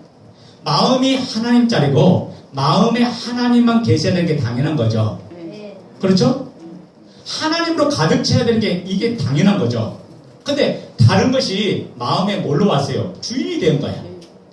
그래서 마음이 하나님을 떠난 사람은 에레미야 17장 5절에 저주를 받을 자, 저주 받은 자라고 이야기하는 거예요.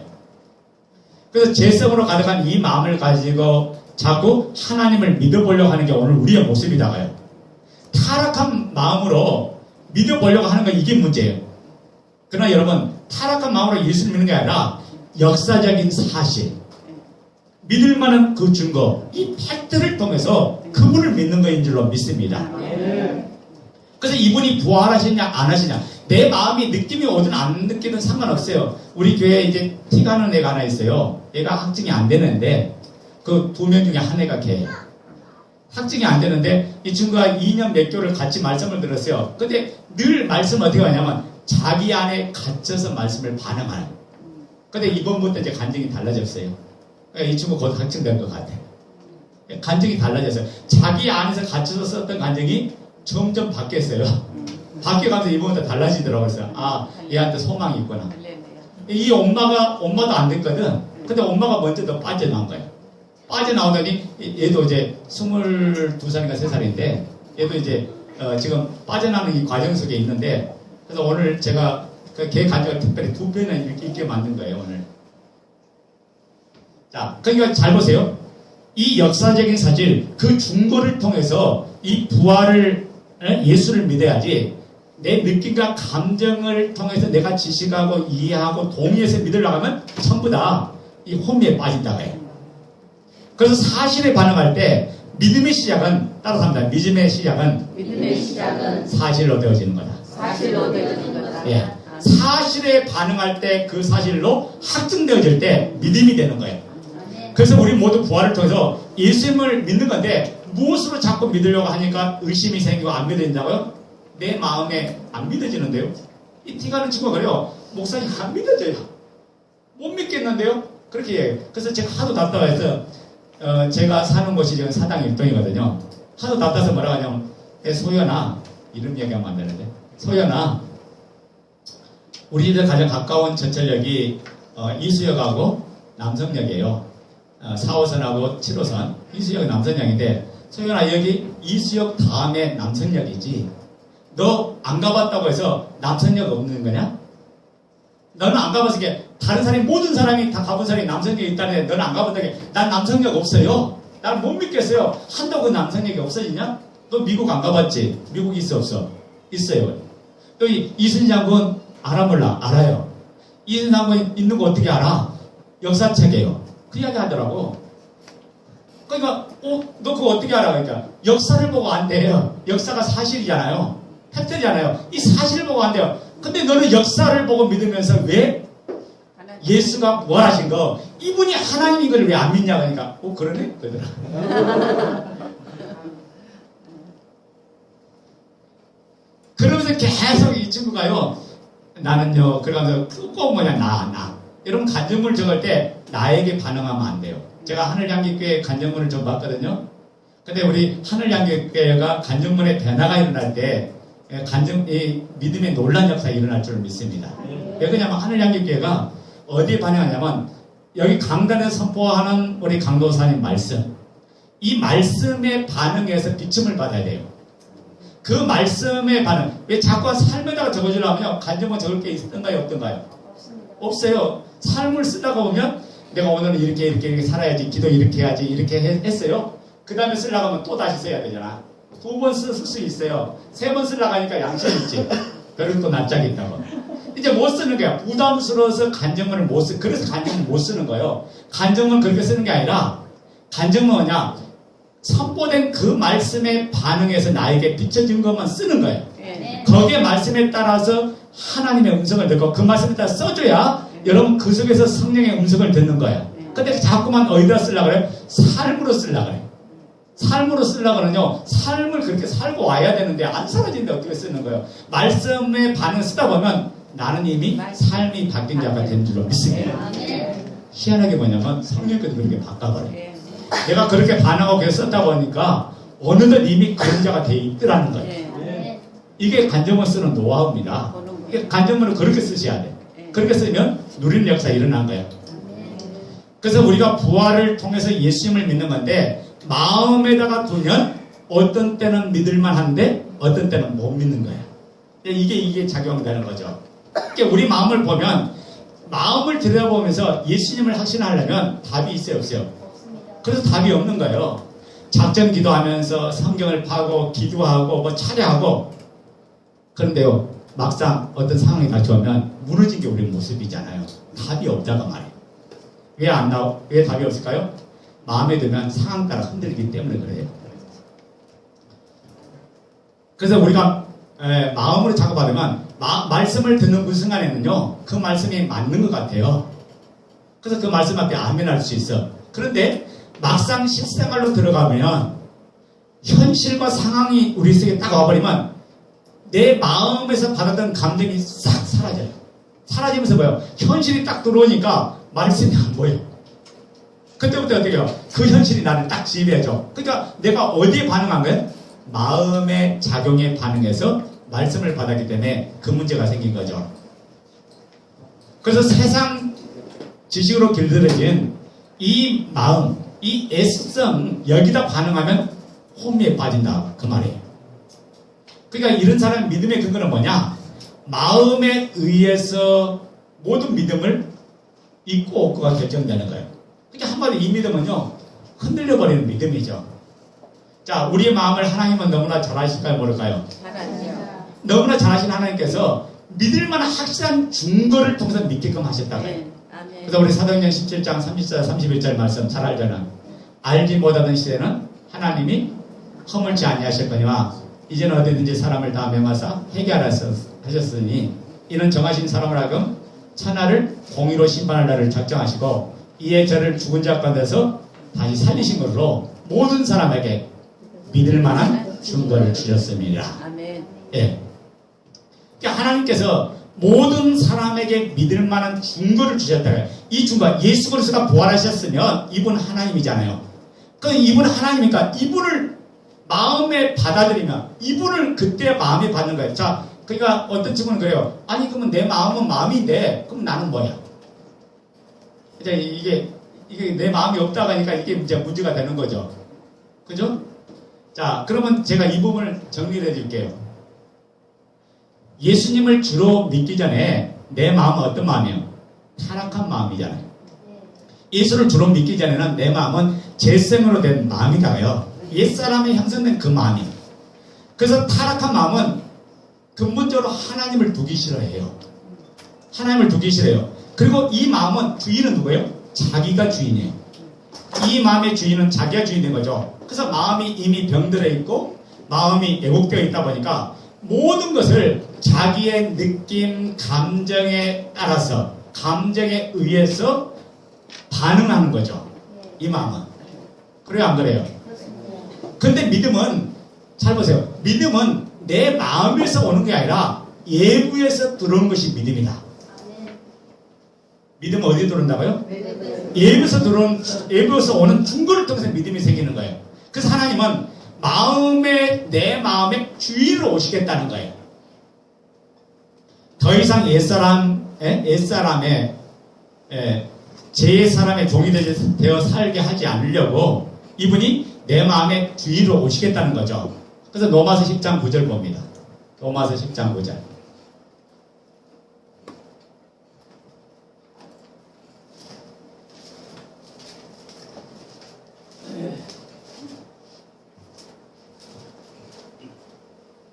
로마서 10장 9절. 너가 만일 시작. 내가 내가 만일 내 입으로 예수를 주로 시인하며 또 하나님께서 그를 죽은 자 가운데서 살리신 것을 내 마음에 믿으면 구원을 받으리라. 아멘. 또 로마 10장 17절 시작. 그러므로 믿음은 들으면서 나오며 들으면 그리스도의 말씀을 만나느니라. 자, 봐요. 믿음은 마음에서 나온다? 아니다. 예, 믿음은 마음에서 나오는 게 아니라 믿음은 그리스도의 말씀을 들어야 믿음이 생긴다. 그러니까 믿음은 내 마음대로 생각하고 마음대로 결정하는 것이 아니라 외부 증거를 들어야 나오는 거예요. 바로 복음으로 부활의 증거를 통해서 믿음이 생겨나는 거예요. 그래서 내 마음을 들여다보고 예수를 주로 믿겠다. 믿음이 생기지 않는 거예요. 내 마음의 원래 주인은 예수 그리스도죠.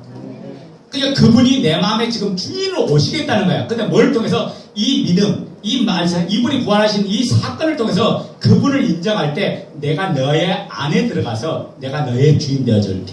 내가 너와 항상 함께 살아줄게. 내가 너와 항상 같이 해줄게. 이분이 지금 이거 하는 거야. 그러니까 믿음 이꼬르 영접, 영접 이꼬르 구원. 다 같은 말이에요. 믿음이나 구원이나 영접이나 다 같은 말이다. 아멘? 표현을 다르게 한 것 뿐이지 전체가 다 같은 말이에요. 그러니까 그분이 내 마음의 주인 되기 위해서 내 마음의 왕자에서 내가 주인 된 것을 내려놓고 그분을 내 마음의 주인으로 모시는 거죠. 그것을 뭐라고 하냐? 영접이라고 얘기하잖아요. 이제는 내가 주인 되지 않고 예수님이 내 삶의 주인입니다. 내 마음의 왕자인 예수님만이 나의 주인입니다. 이렇게 모시는 것이 바로 영접이다. 자, 마음 이야기 조금 더 할게요. 이 마음이요 얼마나 웃긴지 아세요? 마음은 한마디로 나만 생각하는 거예요. 그래서 사탄은 나 중심으로 생각하고 또 자꾸 감정을 넣어줍니다. 사단은 마음, 생각, 감정을 집어넣어주죠. 그러니까 모든 부분에 우리의 모든 문제는 뭐냐? 내 입장에서 내 관점에서 생각하고 내 기준에서 생각해. 내 마음에서 느낌대로 반응해. 그러면 어떻게 해요? 우리가 공동체 생활하면서 내 마음대로 내 느낌대로 반응하니까 뭐가 생겨? 시험들. 그래요 안 그래요? 내 입장에서 보니까 그래요. 그러니까 강도사님이나 목사님이 뭐라고 이야기하면 목사님이 저렇게 이야기한다고. 이야기 당장 이렇게 나오죠. 왜요?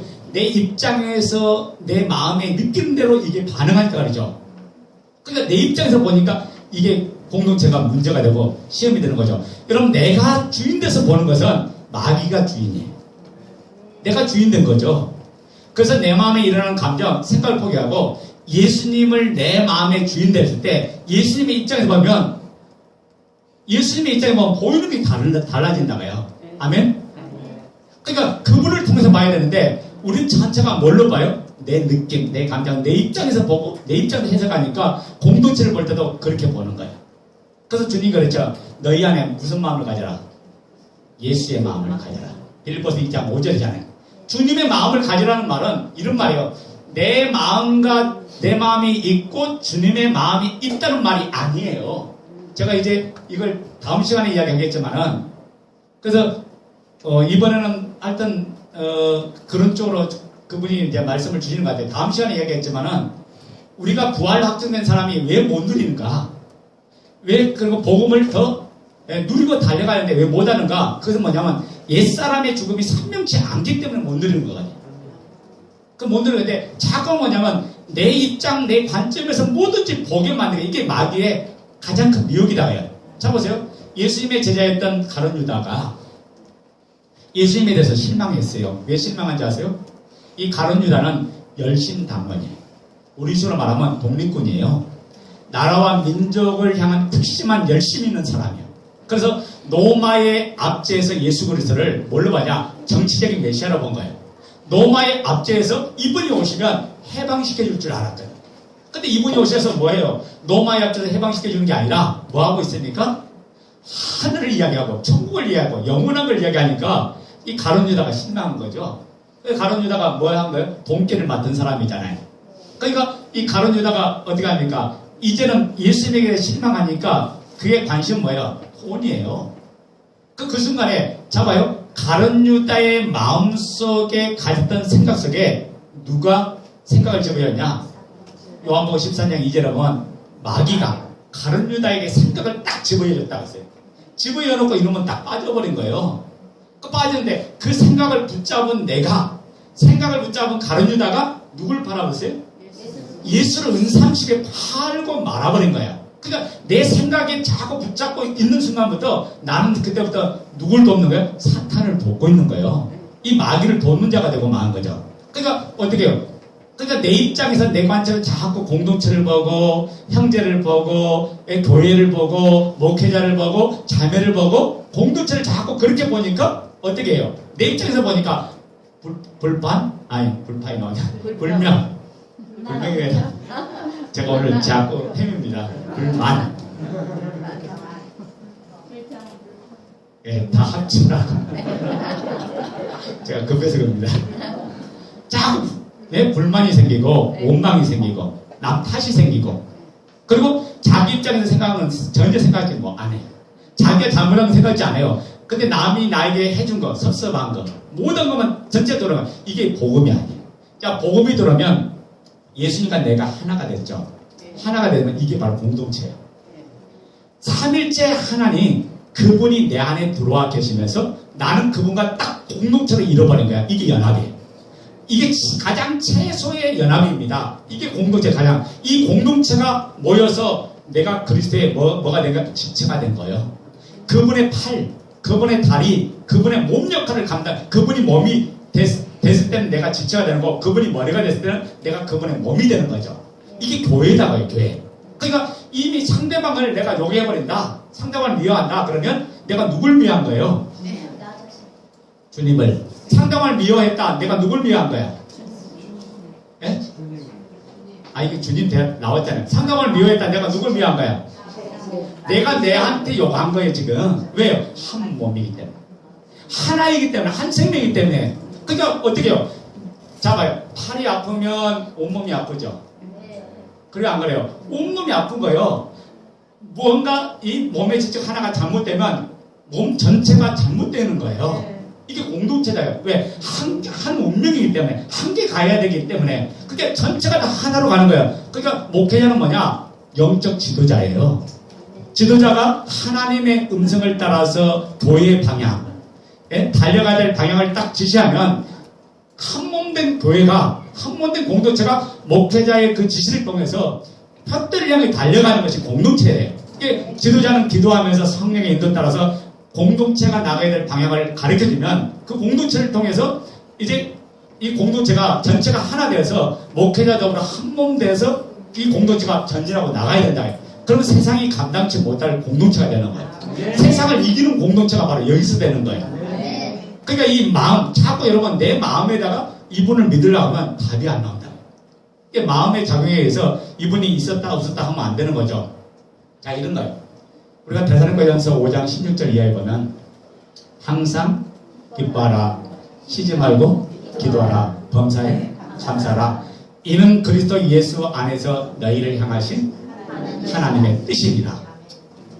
그런데 이것을 보면 자, 잘 봐요. 우리가 항상 기뻐하는 게 가능합니까? 가능 안 합니까?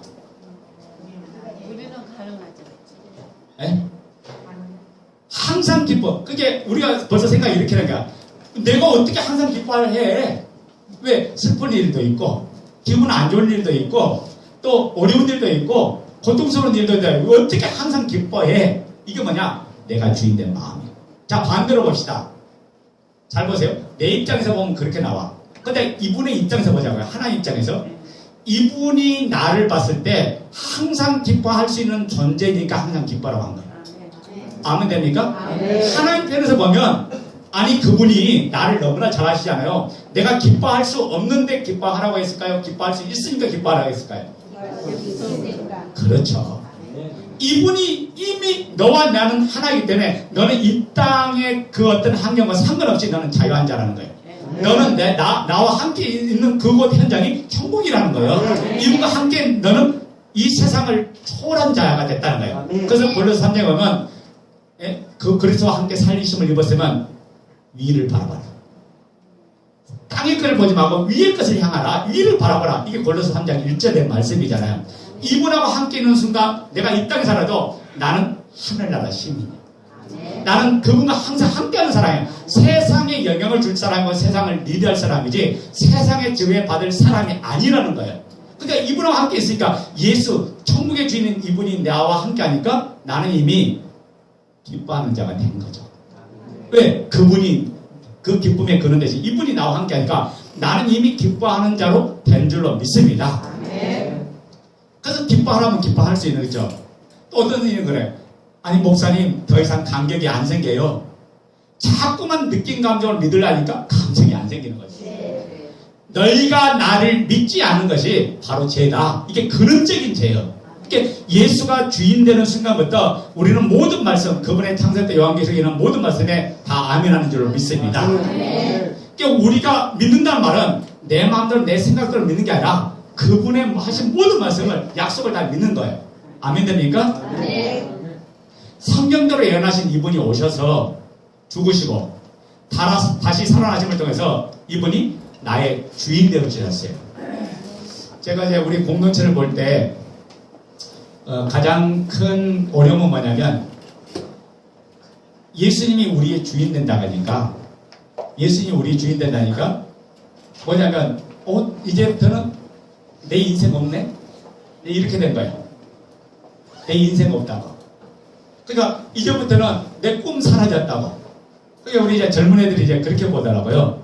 그러니까 주인 된다고 하니까 뭔 생각을 하자. 내 인생도 뺏기고 내 꿈도 뺏기고 내 미래도 뺏긴다는 생각이 딱 꽂혀버린 거예요. 이 꽂히는 순간부터요 혼미 속에 들어가 버려요.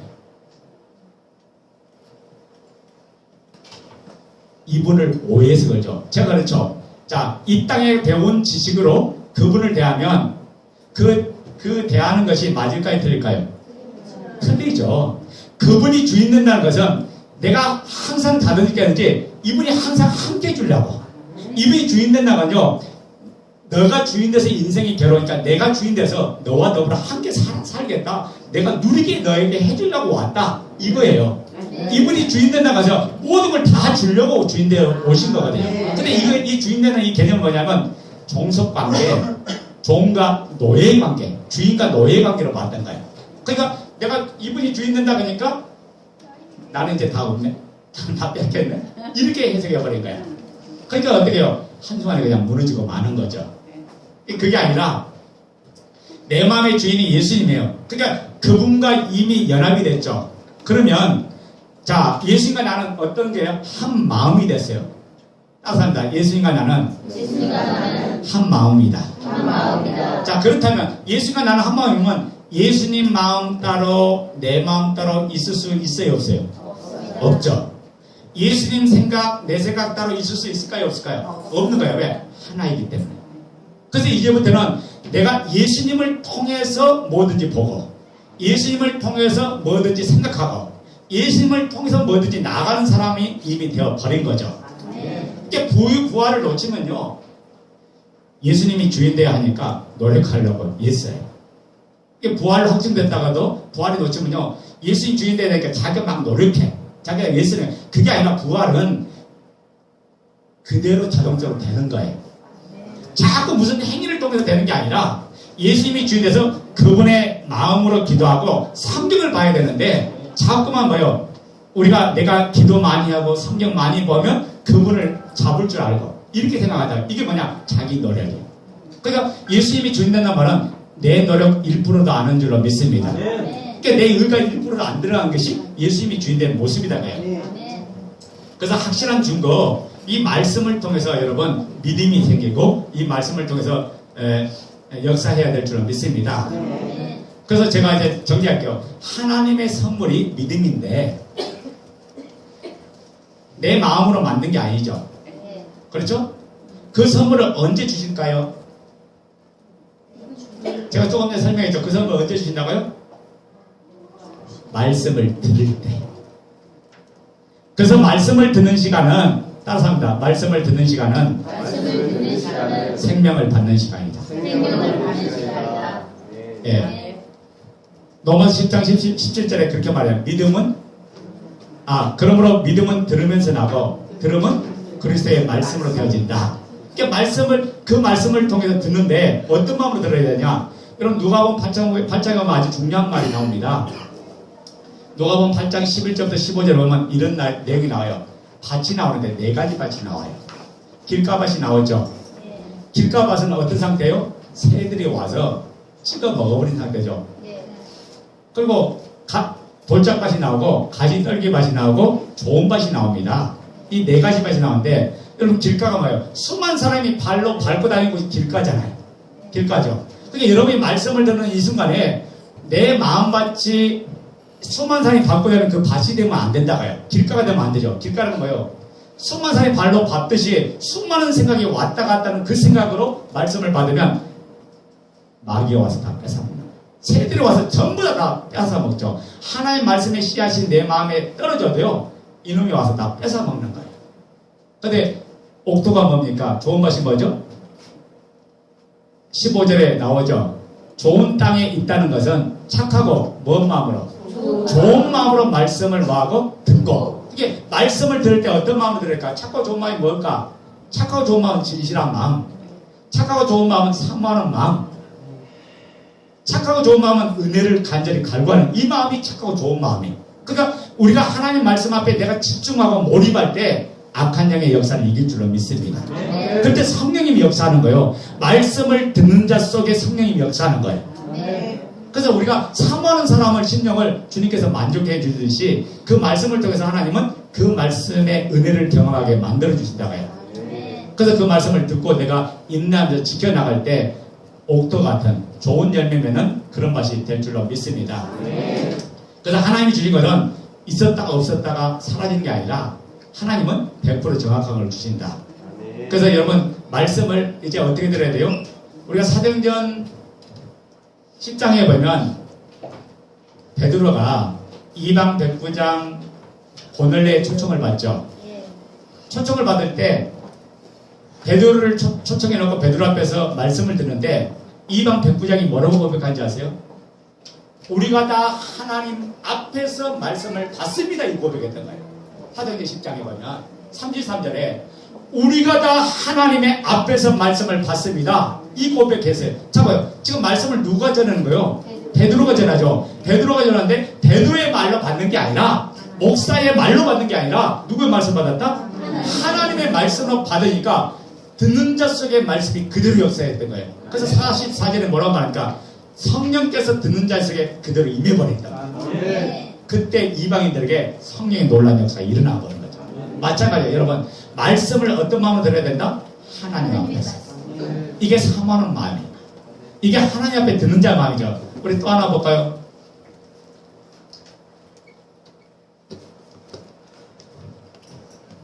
데살로니가전서 2장 13절.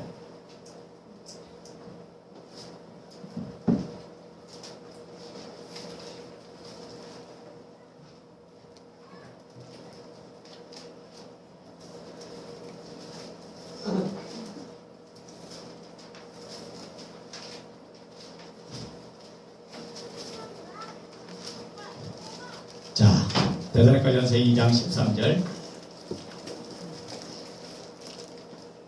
이름으로 우리가 시작. 이름으로 우리가 하나님께 끊임없이 감사하는 너희가 우리에게 들은 바 하나님의 말씀을 받을 때 사람의 말로 듣지 아니하고 하나님 말씀으로 받음이니 진실로 그러하도다. 이 말씀이 또한 너희 믿는 자 가운데서 역사하느니라. 아멘. 자, 하나님의 말씀을 받을 때 사람의 말로 받았어요? 하나님의 말씀을 받았어요? 그러니까 베드로의 이게 보면 바울이 선포하는 그 말씀 앞에 누구의 말로 받은 거야? 하나님 말씀으로 받았더니 듣는 자 속에 그대로 말씀의 역사가 일어나더라. 아멘. 그러니까 여러분 마찬가지예요. 오늘 이 시간에 내가 선포되는 그 말씀, 매 시간마다 선포되는 말씀을 하나님 앞에서 여러분의 생각을 내려놓고 오로지 그분 앞에서 그 말씀을 듣겠다는 경청하는 마음, 그 말씀을 사모하는 마음, 간절히 소원하는 그 마음으로 말씀을 받을 때 성령의 역사가 일어날 줄 믿습니다. 믿는 자 속에 그대로 역사한다. 믿는 자 속에 그대로. 그래서 히브리서 말씀 뭐라고 말합니까? 하나님 말씀은 살았고 운동력이 있어 좌우의 날쌘 검보다도 예리하여 영과 혼과 관절과 골수를 찔러 쪼개기까지 한다. 그러니까 그 말씀이 그대로 와서 실제가 되게 하는 거예요. 그러니까 말씀을 듣는데 여러분 실패하면 다 놓치는 거예요. 그래서 하나님은요, 이 역사적인 사실을 통해서 여러분에게 비춰주는데, 그때 하나님 앞에서 내가 낮은 마음으로, 겸손한 마음으로 들을 때 이 말씀을 누려가는 줄로 믿습니다. 그래서 우리가 늘 날마다 주대심이 돼야 되지만 매일매일 그분 앞에 엎드려야 돼요. 늘 날마다 굴복해야 돼요. 근데 굴복을 어떻게 합니까? 낮은 마음으로. 낮은 마음으로 성령님을 의뢰하면서 그분 앞에 굴복될 때 성령님의 역사 속에서 열매면은 놀라운 증이 일어날 줄로 믿습니다. 네. 우리 한번 기도하겠습니다.